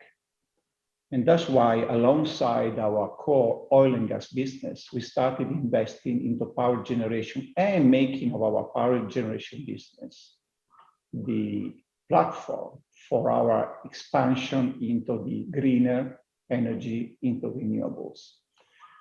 The next slide will be page 7, please. Next. Leave it there. I leave that there for the curiosity of the ones who want maybe to dig more into the details. I know it's a busy slide. We try to capture in one page what is the essence of our company's climate change strategy. Now, starting from what they say before is, okay, a realization of where we are, where we live. As we know, as had already been mentioned earlier, hydrocarbons will be a large part of the energy mix for the medium term. Now, I will have to add especially in Asia, especially in Southeast Asia. So first, the realization is that the world will move at a different pace depending on the geography where we operate. I think European countries, most of European countries today are at the forefront in terms of commitment, in terms of resources, in terms of policies, because they have the infrastructure already, because they already have a very well developed and let's say rich population, because demographically they're not growing fast. All elements which are so different from where we live instead. Southeast Asia is young, demographically still growing, the consumption of energy per capita is, I don't even know whether it's 1/10 average of what it is in Europe. And it's young, people want to grow, want to have access to a better, richer, healthier lifestyle. That is going to require a huge amount of new energy, not just to maintain what we supply today. So that is the first realization. Different parts of the world will move at a different pace. We, again, look at the strategy from the perspective of a company that is operating and has to make investment decisions for its future every day. Then we look at what's happening around us in the market. What we see is that a number of large international major oil companies, European, Americans, are rebalancing their portfolio, both in terms of structure as well as geographically. What does it mean? It means that, for example, in our area, we are seeing large producing assets becoming available for smaller, medium-sized producers like Medco Energy. As long as, of course, not only you can afford to acquire them, but especially as long as you can demonstrate that you will be able to do a job at least as good, if not better, in terms of cost efficiencies, in terms of emissions management and reduction. And you have to demonstrate that you can do better, otherwise you will simply not get the money for those acquisitions. For a company like ours, which heavily depends on access to international capital markets for this expansion, these are must deliver. So this is the framework within which we operate. These are the ambitions we set for ourselves to be part of the solution.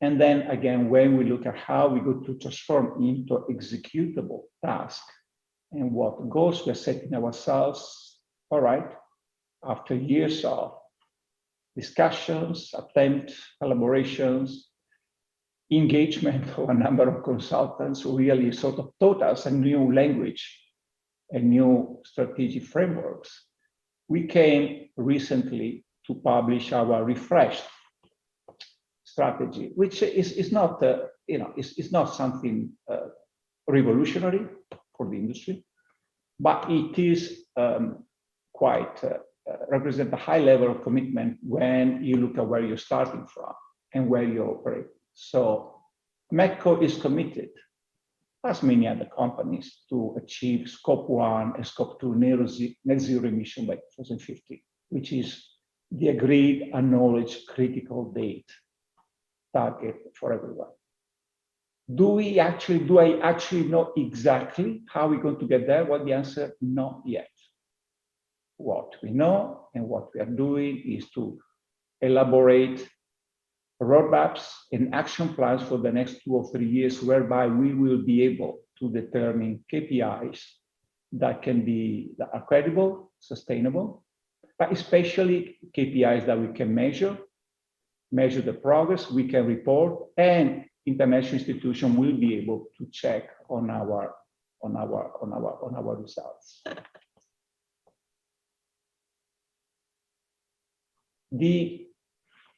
Because of the peculiarity of our company, we have therefore decided to articulate our strategy around three areas. The area number one, of course, reduce emissions intensity.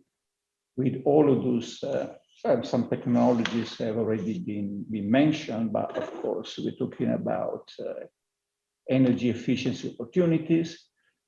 A lot of efforts are being made we are already zero flaring for a number of years, but obviously there is always more you can do in terms of working on, for example, methane emissions management. As you all know, methane is one of the most dangerous greenhouse gas emissions that we have to deal with in terms of the environment. I mean, we are applying a number of technologies.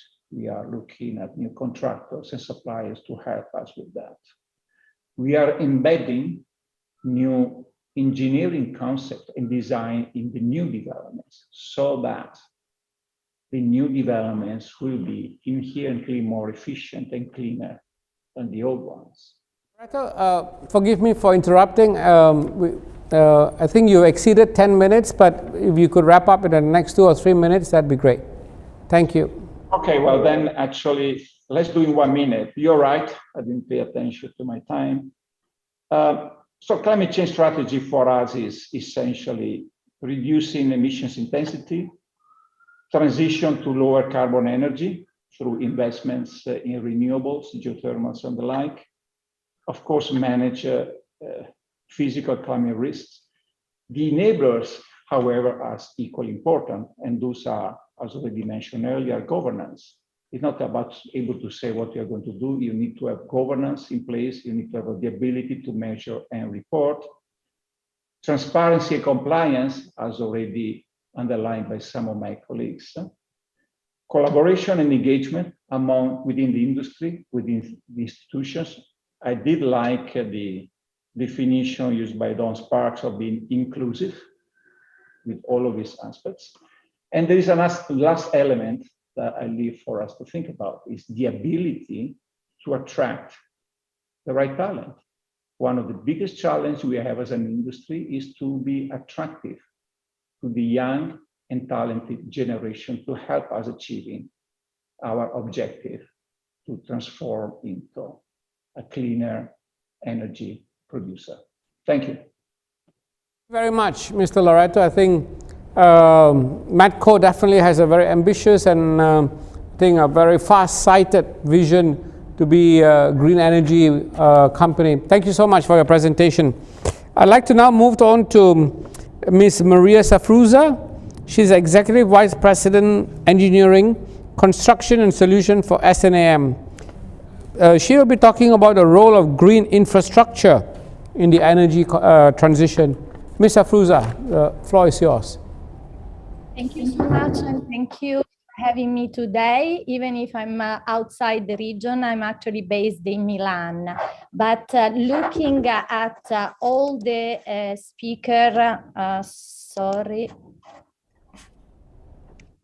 looking at all the speakers' input, I'm gonna talk about the opportunity while I'm trying to share again the presentation, the opportunity to support energy transition and actually to speed up as an infrastructure operator. Quick input on SNAM.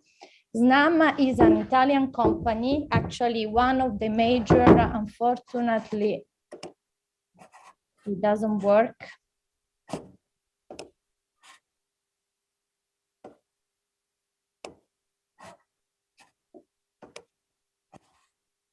You see it?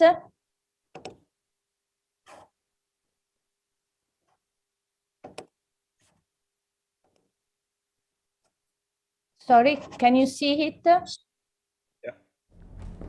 Okay. So SNAM is one major transmission system operator. We actually were born 8 years ago from ENI. Actually, I thank also ENI for inviting us to this event. And we, in the last 80 years, have built on, and today we operate about 33,000 kilometers of pipeline network, while operating as well 17 billion cubic meter of gas storage capacity and few regasification terminals out of the Italian coast. Over the 80 years, we have also helped other TSO in Europe to build their own pipeline, as much as we invested in many of those, in particular in UK, France, Belgium, Austria, Greece, Albania, and today even outside Europe and mainly in Middle East and North Africa. While in the last, I would say, 2-3 years, we have stepped up to invest in energy transition, to position the company to speed up energy transition and to get to our net zero target that is due by 2040, a bit earlier than many of the other companies. And the focus on energy transition is mainly in energy efficiency, biomethane, and hydrogen. And the reason is very simple. If you look, and you heard already many speakers sharing the consensus coming from COP26, for sure green gases will play a big role. 1/3 of the energy mix will come from green gases, and hydrogen for sure will be one of the biggest players. In particular, because technology is moving forward and the cost of production, transportation, and utilization is fastly decreasing. And the policies are becoming more favorable, or at least there is a major focus in speeding up the policies to support the hydrogen production and utilization, at least in Europe. Because as we know, every region will have its own pace, but for sure we will share a lot of best practice. And because of this, we can say that today we have $130 trillion already committed by financial institutions for net zero. And that's why we think it's a must for us to be focused and to transform ourselves, as many of the speakers already shared. We also believe that because of the environment, infrastructure are going to play a big role. And when we talk infrastructure, I don't want to be focused specifically on the pipeline itself, but I want to talk about both the pipeline and the storage capabilities. If you look at the traditional energy world, has seen transportation and infrastructure in silos, right? Every energy sector was operating in a silo, vertically, one direction, from the production to the consumer. If we look at what we are expecting from the new energy ecosystem, where you mix the molecules and the electrons, you need a different setup of the infrastructure, where you balance grid and pipe, and to balance, you use storage capacity in a different way. And if we talk hydrogen, for sure hydrogen, we say, will play a big role. And if we look at the production of hydrogen, obviously the decision and the technology decision will be driven by the economics, as traditionally in the energy sector. And the best economics are relevant to hydrogen produced centrally, not in a decentralized form. Because if you produce, it's easier to produce a small quantity closer where you need to use it, but it's more expensive, in particular because you need to develop further storage capacity, and storage is more expensive than transportation. The same is much easier to produce hydrogen from the grid, but at the same time, transportation through the grid is more expensive than transportation through the pipe.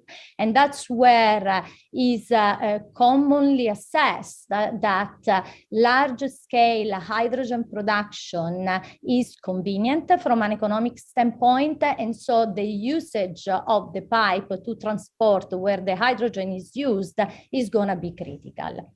At the same time, if we say that electricity is going to be 50% of the energy mix, we all know that the electricity will be needs flexibility. In particular, electricity demand is seasonal, and so we need to balance the seasonality. And at the same time, electricity produced by renewables will require for sure flexibility. And again, storage becomes an important value of the equation. And if we look at the economics, again, to store the electron is going to be much more expensive than storing the molecules, including much, for sure, is less expensive to store biomethane if we talk about green gases, but at the same time, hydrogen, both in tank or in cavern, is going to be more affordable than the electron.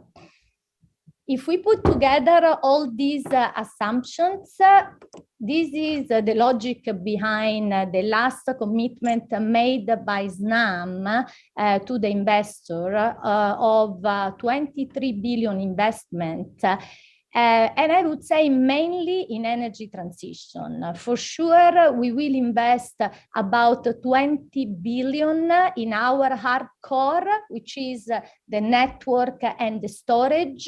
But as you can see, we will invest to make them capable to handle not only methane, but biomethane and H2 in particular.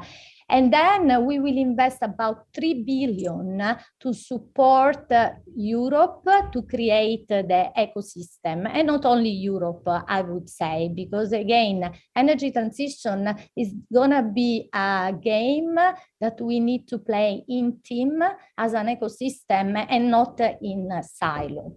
And just to share some of the action we have done so far. First, we own, as I said, many thousands of kilometers of network, and we believe that this network will be at a certain point used to transport hydrogen. That's why we have started to test the ability to transport, and we have confirmed through the ASME specification, which are the only one available globally, talking about hydrogen, that let's say all the network is capable to handle hydrogen, and 70% of it without a major modification of the maximum operating pressure. We are supporting our partners, other European TSO, to do the same, and while cooperating with them also to create European standards, because standards are going to be critical to manage new fuels. Same thing we have done with storage. We have validated the ability of our storage facility to host hydrogen. Actually, we have tested that we can handle 100% of hydrogen without impacting the reservoir and the caprock. Without creating a diffusion of the hydrogen in the reservoir, as well as without impacting material like cement of the well, and without creating acid within the well like H2S. Shortly, we are gonna move to test real in one of our storage facilities.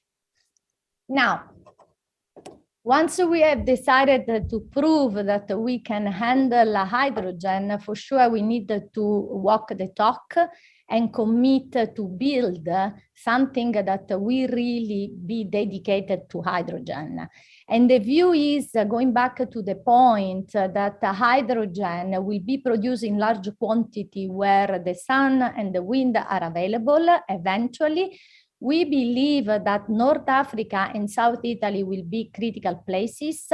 That's why we have committed about 3 billion to build a dedicated network to transport hydrogen from the south of Italy or North Africa to the north of Italy, where the industries are, as much as to North Europe, that will be a great source of demand for hydrogen. Looking at the financials, as usual, we plan to build 2,700 kilometers of network, but in reality, the plan is to build only, let's say, 25% of it, because 75% will be repurposing what we have. Connecting with what was said at the beginning by Mr. Oliver Richard, who was talking about the repurposing of infrastructure in UK for energy transition. At the same time, as I said, North Africa is seen as one of the critical places where eventually hydrogen will be produced. So working with our partners in ENI, we enter the Trans-Tunisia and Transmed pipeline as investors, considering that these pipelines are critical today for the supply of gas to Italy. But tomorrow will be a great upside for hydrogen when produced in North Africa. And last but not least, the goal for us is to speed up energy transition, right? And on one side is what we can do, working on our hard core. So as I said, the pipeline and the storage, but also what we can do to support the entire ecosystem, which is the one which will make the difference in energy transition. So we are moving both upstream and downstream. Upstream, investing in technology. Actually, we have invested in 2 companies, one in UK, one in Italy, which produce electrolyzer, so to speed up the production.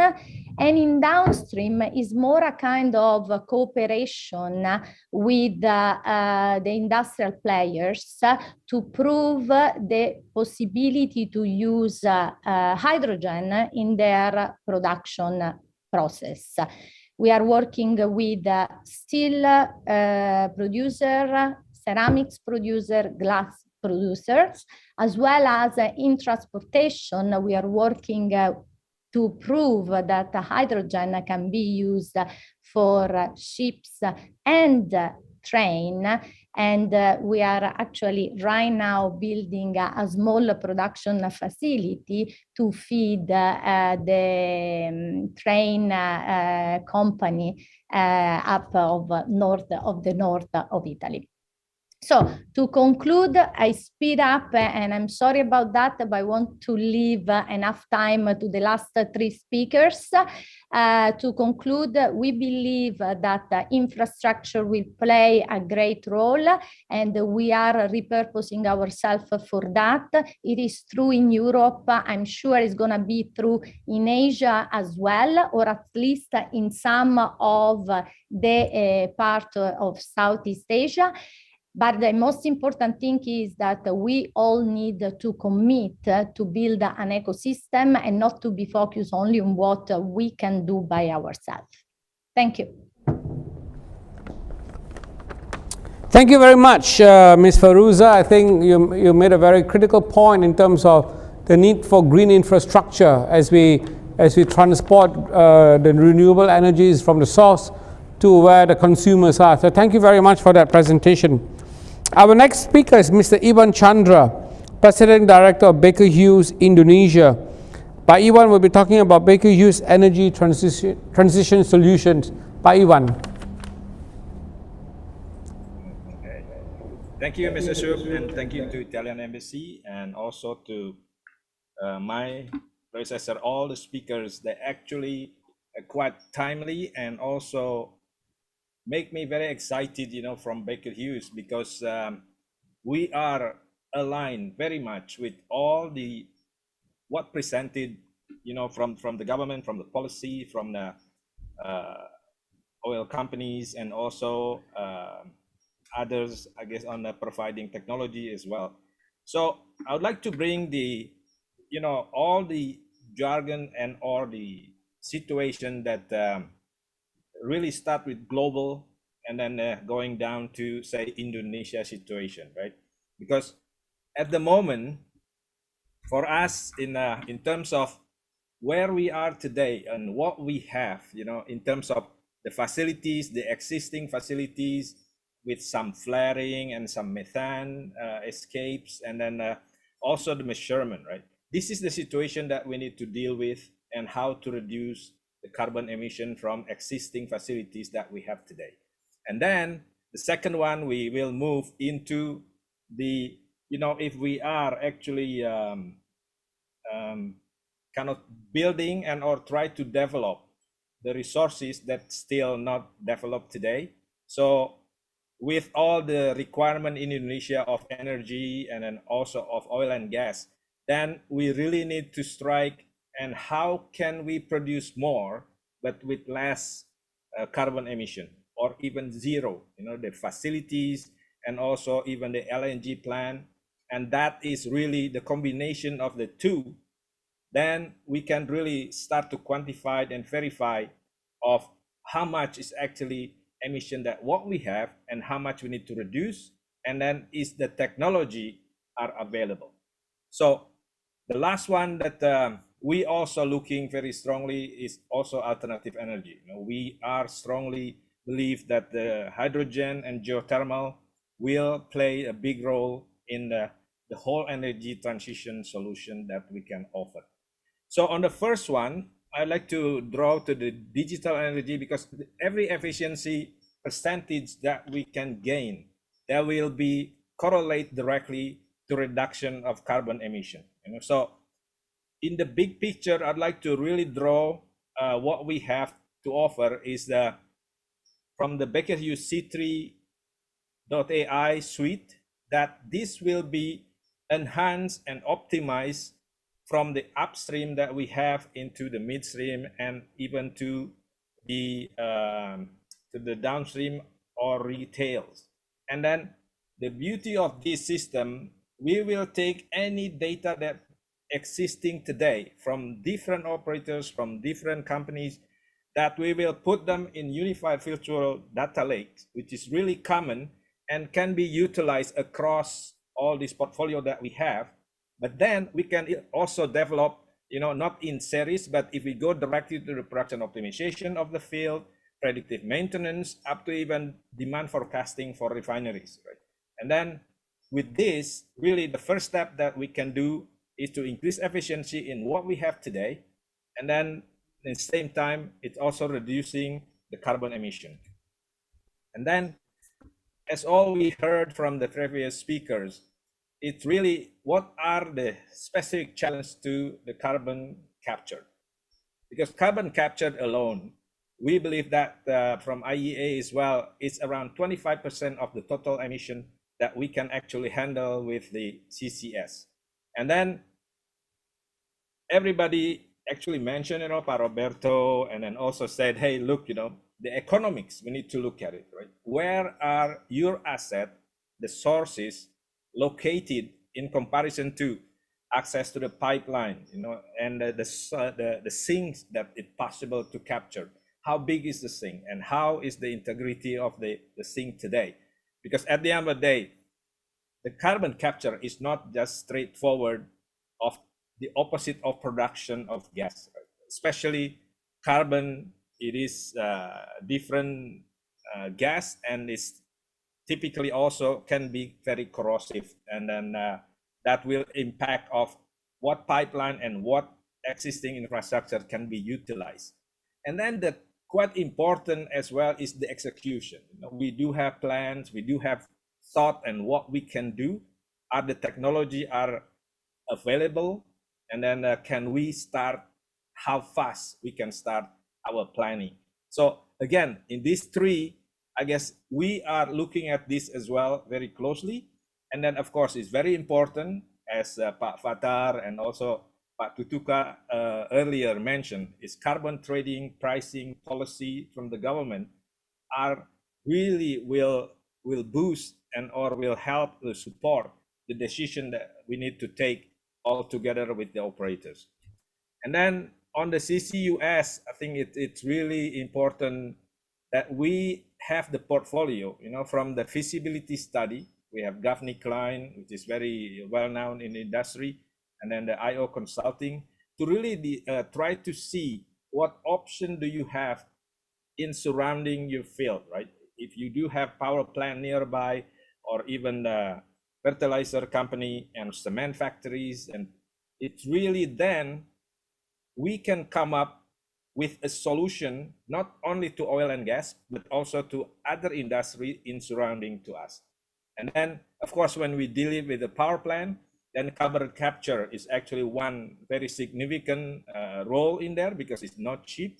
And then the gas we try to capture from the flue gas or the exhaust of the power plant from the coal is around 14%. So it's not a big number as such, and at really almost zero pressures, right? So to capture is really a bit different than separation when CO2 coming from the reservoir. And then once we captured and or separated, of course, depending on how far, and that is on land or offshore, how do we transport those CO2, which is typically when a pipe, it has to be in the supercritical phase that is really easy to flow. And then this we have as well, which is really non-metallic, so that is non-corrosive at all. And then on the smaller size, we have the flexible is in the roll, so it's really quickly when you need to really collect the CO2 to a gathering station or storage before you transport them to the real storage in the reservoir. And of course, the compressor, we have a decade of experience on the specific design, either reciprocal and or really the compressor that's special for injection into the reservoir for the storage. And then, of course, our core business before was well construction, which is really how to design and drill the wells and the reservoir for injection and then for monitoring.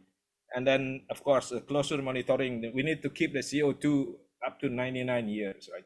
And how you design the capture or the storage there. And then we put the monitoring, at the reservoir, and then at the cap rock and above the cap rock, and then really away from the wellbore, the injection well. So we will detect any slight possible leaks very early. It's still underground around the reservoir. And then really the enhanced oil recovery by utilizing CO2, it's something already common in the US, in South America. And then we feel that this will have a big opportunity in Indonesia because of the situation. Now, because we do have all this portfolio, the project development, I think that will be part of the whole offering that we can do to help everybody to achieve or building the roadmap to zero emission. Now, I just want to really quickly mention what we have in terms of capturing technology. We are developing our proprietary chilled ammonia process and then a mixed salt process. This is for capturing from the industrial.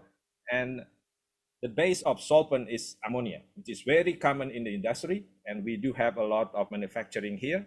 And then, of course, the last one that we invest or acquired is actually the compact carbon capture. The biggest thing about this is using the rotating beds to capture.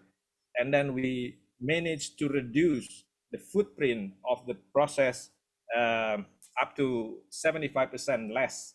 So then it can be really hopefully installed in the small kind of area, the existing area, right? So this is really to support our kind of integration and then providing really a good area for feeding as depend on how big is the carbon to capture. And then, of course, in the design of the storage, we do have all the processes. and then the monitoring. And from ENI mentioned that we do use the fiber optic, and we do have both as well, which is the DTS, which is the temperature sensors, and plus the distributed acoustic, which is then it can utilize in microseismic monitoring with the sensor in the well. And that will really helping us to monitor for the whole cycle of the integration. And then the enhanced recovery, as I do mention earlier, in the US, they actually contribute of 6% of 350,000 barrels per day out of the CO2 EOR. Right?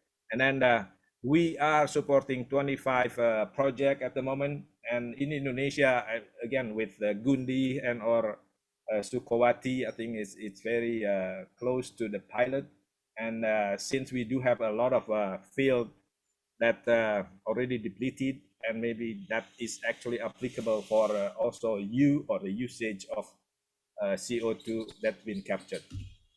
And then on top of that, we believe that the technology is still developing, and then one of the quick or accelerated is we do invest and we do work, collaborate, and then on the capture side with many companies here, Horizon and Electroshi, but also on hydrogen. And with SNAM, with Maria mentioned, we also collaborate with that, and then with Bloom Energy as well.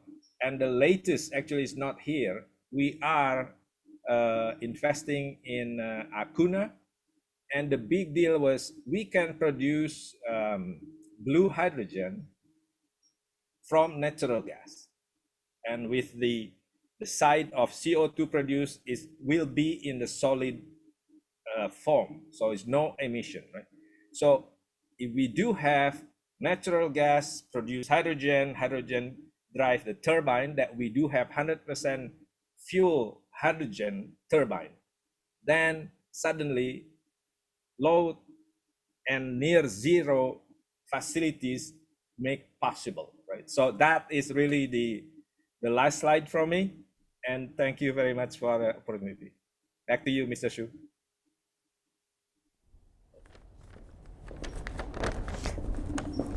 Thank you, Pak Iwan. I think your description of some of the technologies that are available out there and being developed by Baker Hughes will definitely be of benefit to the industry and, of course, to the country as a whole. We now move to Mr. Pierangelo Abala, who's APAC Onshore Business Development Manager for Saipem. Yeah. Mr. Abala, the floor is yours. Yeah. Selamat sore to everybody. Thanks to the Italian Embassy in Jakarta for hosting this event together with ENI. And thanks to the other speaker. The presentation. Okay, so now we are presenting a few slides that we call Solution for Greening the Gray. Next, please. Just a few notes on who is Saipem. We are an Italian company. We have presence in more than 60 countries with more than 32,000 employees and coming from 130 different nationalities. Our backlog nowadays is in the range of 25 billion euro, with more than 78% related to non-oil business. Saipem has been always oriented towards technological innovation and is currently committed alongside with its clients on the front line of the energy transition. We have been working in Indonesia since more than 25 years now, and we have been involved in several different projects in Indonesia, Jangkrik with ENI, Tangguh with BP for onshore and offshore business. We have been working also for Masela, Abadi LNG feed with Impex. So basically, our experience globally and also in Indonesia is focused on the gas. And next slide, please. So natural gas and LNG is considered to be the new energy transition vehicle, new energy carrier, because it's basically, let's say, more efficient and less and more cleaner than the other oil sources, with the reduced footprint of CO2, with regards to the oil of the 30% and more than 90% lower pollutant for all the other pollutants. So LNG, thanks to the investment in the last 20 years, we consider is very common nowadays, is available, and we believe that also in Indonesia we have a lot of investments ongoing, and Indonesia has been the pioneer of the LNG gas industry in the past. Indonesia also has a geographical footprint, and that is, let's say, a good potential for the development of distributed LNG network for the local power generation for industrial and private user. So as Saipem, we are fully committed in Indonesia on the ongoing transition from traditional fossil fuel to the cleanest LNG sources, working side by side with the national and international clients for leveraging our expertise on liquefaction, regasification, and customized modular solution for the transportation of the gas and regasification of the gas itself. Next slide, please. So at Saipem, we developed a portfolio of technical solutions to further reduce the natural gas carbon footprints during the treatment and liquefactions. And as many of other speakers already mentioned, the technology is already there. We just created, let's say, some stream where we try to improve the technology, and these 4 streams are divided in our portfolio with the energy efficiency, meaning proven efficiency energy generation to reduce the emission, process optimization, implementing today best available technologies based on the experience on past projects to cut the overall energy demands and to reduce the emission. For example, in LNG liquefaction plants, the BOG reliquefaction, the boil of gas reliquefaction, or the reducing the flare emissions.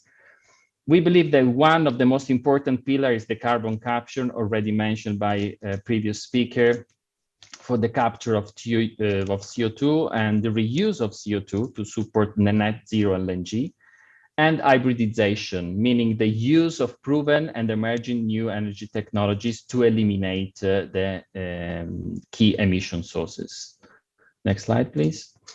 So as EPC contractor and solution providers, I want to bring in this webinar some more numbers. So here there is a slide where you can see a study we have done on an LNG plant. Is not referring to an LNG plant in Indonesia, is in another country. But it's interesting to see on the left side a graph where you see that the CO2 contribution of the LNG plant is represented by the 23% by power generation, more than 60% by the drivers, for the mechanical drivers for the compressor of the liquefaction trains, 10% by hot oil, and only 5% by AGRU.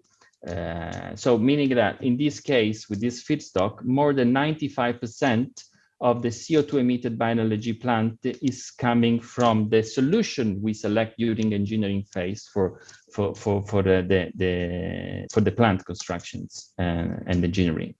In this case, we have a baseline emission of CO2 on the range of 0.30 ton of CO2 for each ton of LNG produced.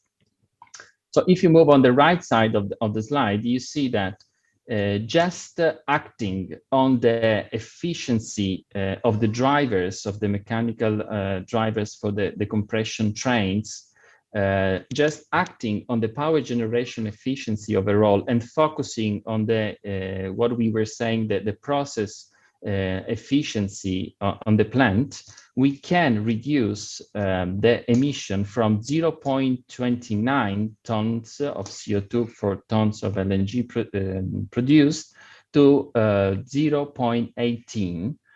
So meaning with a reduction of 37%. Next slide, please. The other pillar and the other solution we are proposing nowadays is hybridization for existing plants, so that can be easily implemented on existing plants or new plant, of course. and the extension of the hybrid solution implemented can be tailored to maximize the benefit-cost ratio. So the typical hybridization scheme we are proposing now is the use of renewable power to feed directly the grid with the maximum capacity to avoid the power generation unit operating load lower than 70%. In this case, we have here the floating solar panel that are particularly useful in places where you have low land availability. And we have a patented solution that works also in OpenSea. Or renewable power to feed an electrolyzer. Maria was talking a lot about hydrogen production, where the hydrogen is used to blend the power generation unit and mechanical drive, as also Becker-Hugh was mentioning. So these are an example of hybridization. Next slide, please. But one of the most important pillars we believe is necessary to achieve the goals, the ambitious goals of all the nations and the COP26 is the CCUS. As Saipem masters the entire CCUS value chains thanks to its solid background in process technology, pipeline fluid transportation and rejection experience. And we have also our proprietary carbon capture solution that is called CO2 solution by Saipem that allow us to offer to the client a complete solution for CCUS in the CCUS value chain. Going a little bit on the detail of this slide, for the carbon capture, we have designated and built more than 70 CO2 removal plants with different wide range, with different technology from membrane to physical and chemical solvent. This is on the upstream portion. And on the downstream, so the carbon capture from the post-combustion, we use our CO2 technology solution, property solution that I was mentioning before.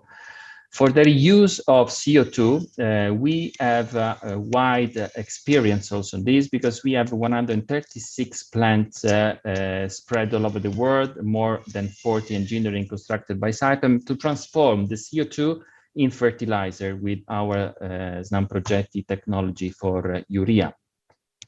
We also designated and built the largest methanol plant that can reduce the CO2 emission by 360,000 tons per day. On the transportation, of course, Saipem is well known for the pipeline and sea line installation. We have installed engineering more than 130,000 kilometers of pipeline in the most remote and harsh areas globally. We integrate this knowledge with the knowledge of CO2 management coming from the, for example, from the urea plant. So we offer also solutions for the transportation that also Becker-Hugh was mentioning as a critical part of the CO2 management. For the storage, Saipem is also a drilling contractor, as you well know. We drilled more than 70,000 wells, both onshore and offshore, and we have extensive experience on acid gas reinjection for CO2 sequestration. Recently, example of a storage project is in Cornegliano Valdense in Italy. Next slide, please. As final remarks, in some of the previous presentation was mentioned the circular economy. So we wanted to present also something on the downstream, because usually when we are going to talk about carbon capture, we are more focusing on the upstream portion of the oil and gas sector. So for the downstream, I wanted to put here on the table our experience on the conversation of an existing refinery to produce innovative and high quality biofuel, such as green diesel, green LPG, and green naphtha from vegetable oil, animal fats, and used oil cooking. So this is, let's say, an example of circular economy. This project has been built in Italy. It's the world's first conversion done by ENI, together with the UOP that has patented in 2007 the EcoFin technology. As Saipem, next slide please, we have assisted, of course, our client for, let's say, from the early engineering phase and the full check of the actual status of the refinery, and the reorganization of the utilities, the network of the plant, such as the blowdown and flaring system, as well as the engineering of civil electrical automation part, and the management of the construction companies involved in the project.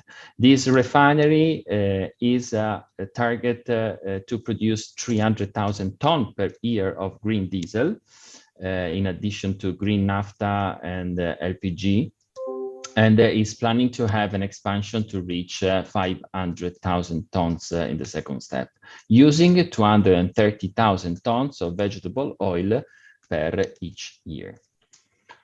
So here my presentation, the slide please, is finished, and I leave the floor to the last speaker. Thank you, Mr. Abdallah, for your presentation. We've come to our last speaker, Mr. Devan Raj, who is the Managing Director of Schlumberger Indonesia, and he's going to be talking about fuel the region's growth sustainably. Mr. Raj. Thank you, Shub. Good afternoon, everyone. Good evening, rather, esteemed panelists and distinguished guests. Thank you again to Italian Embassy and ENI for the invitation today. I think we've had some great presentations and discussions throughout the day today. So Asia's and Indonesia's energy demand is bound to grow for decades to come. And in line with the region's economic prospects, alongside the growth in energy supplies, addressing this trilemma, rather, of energy security, affordability, and sustainability is paramount. The events of the past year have really accelerated many changes in the energy industry, creating an increased urgency to deliver on the industry mandates, I think, of the 3 C's, right? Cost, capital intensity, and carbon reduction. Looking to the current industry dynamics, we see a new cycle, I think, of oil and gas demand growth beginning with the onset of stronger multi-year economic rebound. Industry demand projections for oil and gas continue to show both growth and resilience as a key pillar. However, the long-term competitiveness of our industry will also depend on our ability to effectively harness technology and data, and will depend on deeper collaboration to address these industry mandates. To thrive, we need to generate higher value as we deliver lower carbon. 42%, or rather 23 gigatons of the world's greenhouse gas emissions are related to the oil and gas industry. Of these, 5 gigatons are related to the value chain of getting it to market, defined as scope 1 and 2. The rest, or scope 3 emissions, generated mostly from burning of the end-use fuels such as diesel and gasoline. More than 50% of that emissions from oil and gas value chain, scopes 1 and 2, are related to fugitive methane leaks during production, transportation, and hydrocarbon processing. Downstream activities such as the heat and power required for refineries are the next biggest emitter, followed by extraction or drilling, flaring, crude transport, and hydrogen production. In order to reduce carbon dioxide emissions to net zero, all of these sources will need to be addressed. Turning now to lowering carbon, in June of this year, Schlumberger announced its 2050 net zero emission. We take this commitment as a company that believes strongly in the power of technology to create change. Our science-based approach to climate change is aligned with the 1.5 degree C target of COP21 Paris Agreement. Rather than just considering the scope 1 and 2 parts of our emission, our net zero target encompasses our total GHG footprint, including our scope 3 emissions. As such, our emissions reduction roadmap addresses the entire oil and gas value chain. In order to avoid any impression of greenwashing, our targets for 2050 are supported by interim targets in 2025 and 2030. These medium-term targets are backed by climate science, and we continue to work with Science Based Target Initiative, SBTi, for formal extension validation of our medium-term deliveries. We have put in place a comprehensive decarbonization framework that includes emission reduction across our entire value chain, we believe this will be a source of competitive advantage. There are three key components to achieve our net zero ambition, which is operational emissions, carbon negative actions, and technology use emissions. The first area of emissions is in operation, which constitutes roughly 25% of our emissions baseline footprint. We've already begun to convert our facilities at scale to renewable power, with Indonesia being very close to starting that too. We are also in the process of electrifying our fleet of vehicles globally. In addition, digital adoption is playing a key role in driving waste and consequently emissions out of our operations. This has been very visible during the last 18 months throughout the pandemic. The second element of our decarbonization framework is around carbon negative actions to minimize our reliance on offsets in our journey to net zero. One current example relates to a bioenergy with carbon capture and sequestration, or BECCS. In March 2021, with our partners Chevron and Microsoft, we announced plans to develop the first large-scale bioenergy with CCS plant in the world. This is the unique project using one of the few carbon negative technologies available today. When completed, it will remove around 300,000 tons of CO2 from the environment annually. Final area of our decarbonization framework addresses our customer emissions, i.e. Scope 3, or rather when our technology is used. We have launched our transition technology portfolio as well, which will be a key enabler to the industry's decarbonization efforts.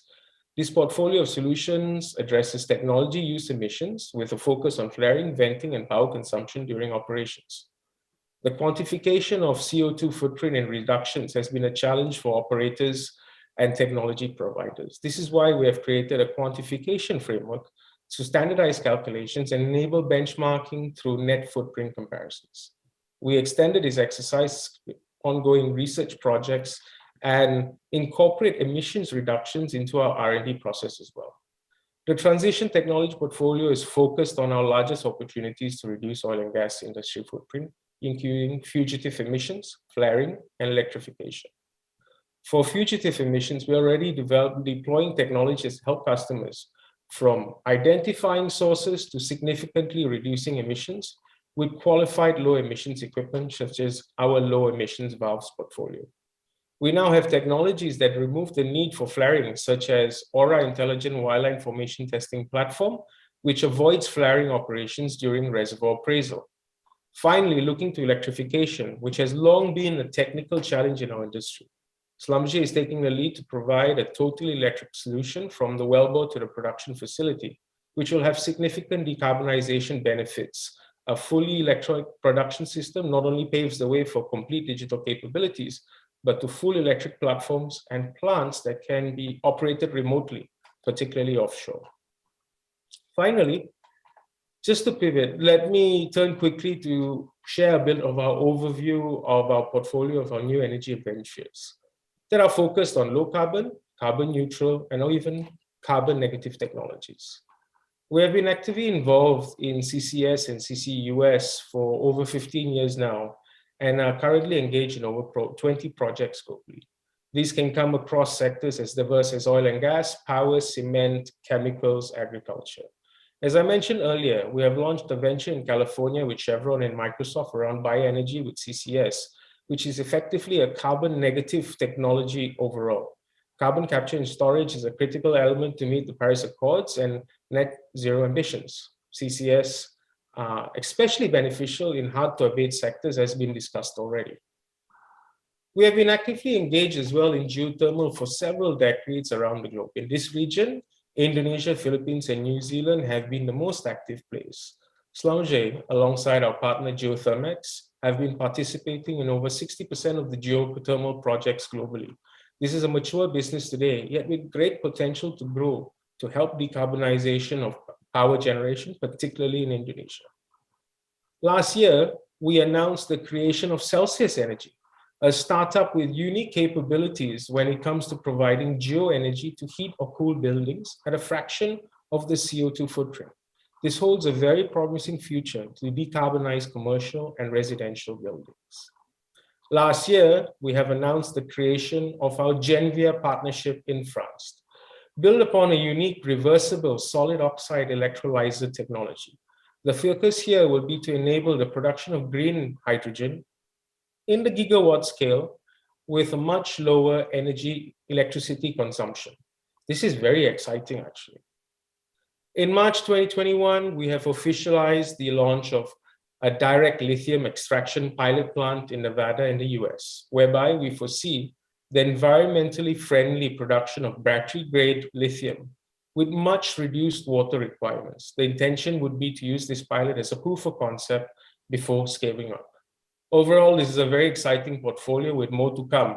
We intend to leverage our subsurface technology expertise and project management capabilities to develop these new energy businesses at scale for the benefit of all. Thank you for your chance to share this. That's the end of my presentation. Thank you, Mr. Raj, for that very succinct but very deep presentation on what Schlumberger is doing. We've had a very, I think, a broad discussion of the solutions that are available in Indonesia, and I thank all the speakers for your valuable time, your effort, and of course your deep insights. We have a few questions I think we can probably take up before we close the session today. There's a question from Mr. Javier Aguilera. He asked, how can we use biofuels more effectively in Indonesia?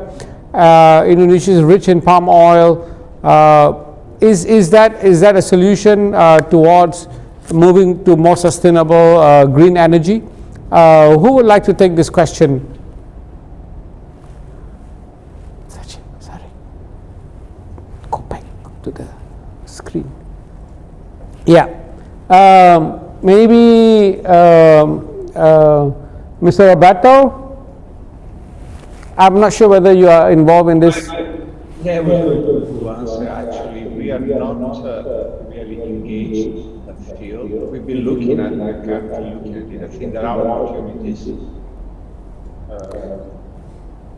But there are some constraints. So right now, I think it's potentially going to contribute.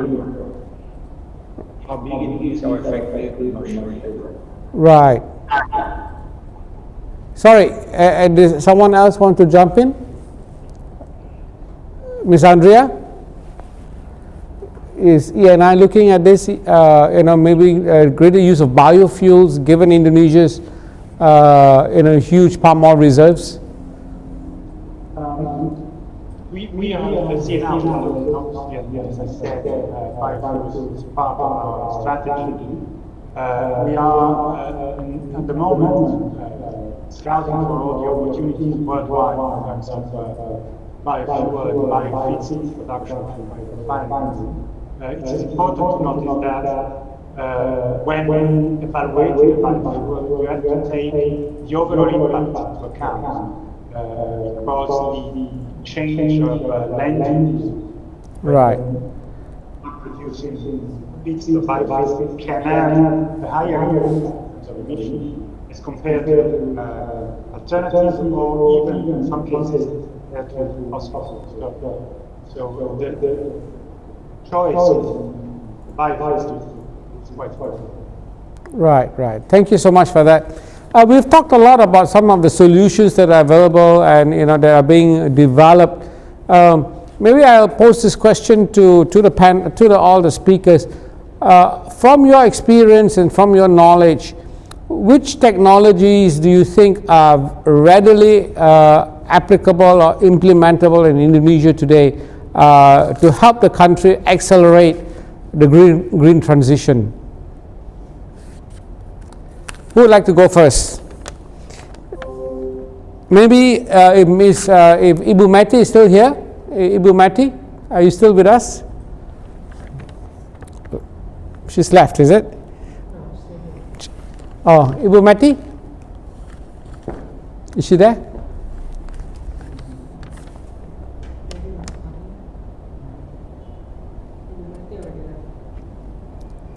You want my contribution? Maybe, yes, go ahead. I mean, technologies policies to clean up and do a better job in our oil and gas operations, but certainly renewables. I mean, Indonesia has a very, very vast resources in the Lombok area. Bioresources, but certainly geothermal, solar is becoming more and more important. We are particularly in thermal and solar right now, so I think that areas will work. I think, as mentioned earlier by some of the speakers, maybe policies, economic regimes still need to be improved to make investments in those areas more attractive. Right. Thank you. Pak Iwan, maybe you have some ideas on what are the key technologies that are readily implementable in Indonesia today to help accelerate the green transition?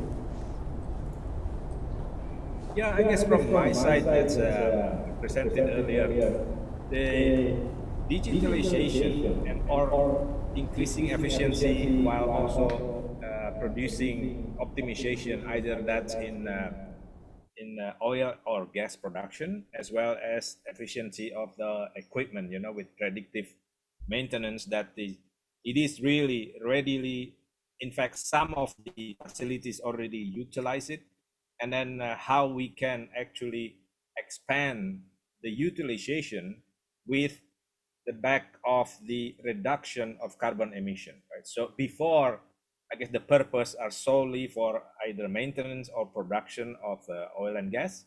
But now, if you put it on the back, that it is actually will make our climate cleaner and the production of the oil and gas also cleaner, right? And then the monitoring technology, the methane, you know, the lumen sky, that we can monitor the escape of fugitive methane, I think is very important. And those things can be applicable with the flare IQ that we have, that we can actually maintain all the flare before they can actually put off permanently. It actually can be increase the efficiency of it, you know, and we do have many flares in Indonesia at the moment.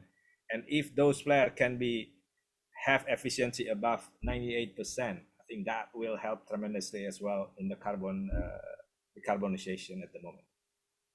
So that's my answer. Thank you. Thank you, Pak Iwan. My last question, I think I will pose to the private sector players in the industry. Do you think Indonesia's current incentives are good enough to attract greater investments in the oil and gas sector, especially in the green energy sector, or in fact in terms of transitioning to lower carbon processes or using greater technology? Maybe Mr. Andrea, start with you first. Are the incentives good enough, or do you think there's room to improve that? Unfortunately, I'm not able to answer the question because I'm based in Milan, and as I'm covering the whole world for forestry, I'm not aware of the schemes that Indonesia has in place. So I'm terribly sorry. Right. Maybe Mr. Roberto, what do you think?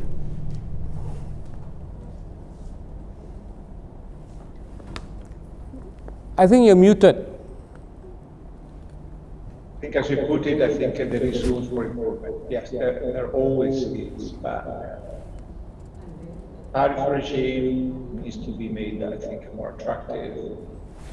Maybe new policies like carbon pricing or others can be introduced to incentivize everyone to move faster.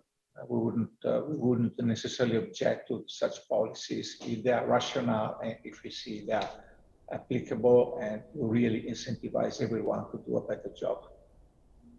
Right. Mr. Sparks, is there anything you think in particular that the government can introduce or can offer to the industry? Yeah, so I think some things work today already, and I think CCUS in certain applications is one of those things. Further renewables build out, particular solar, there are things that work today.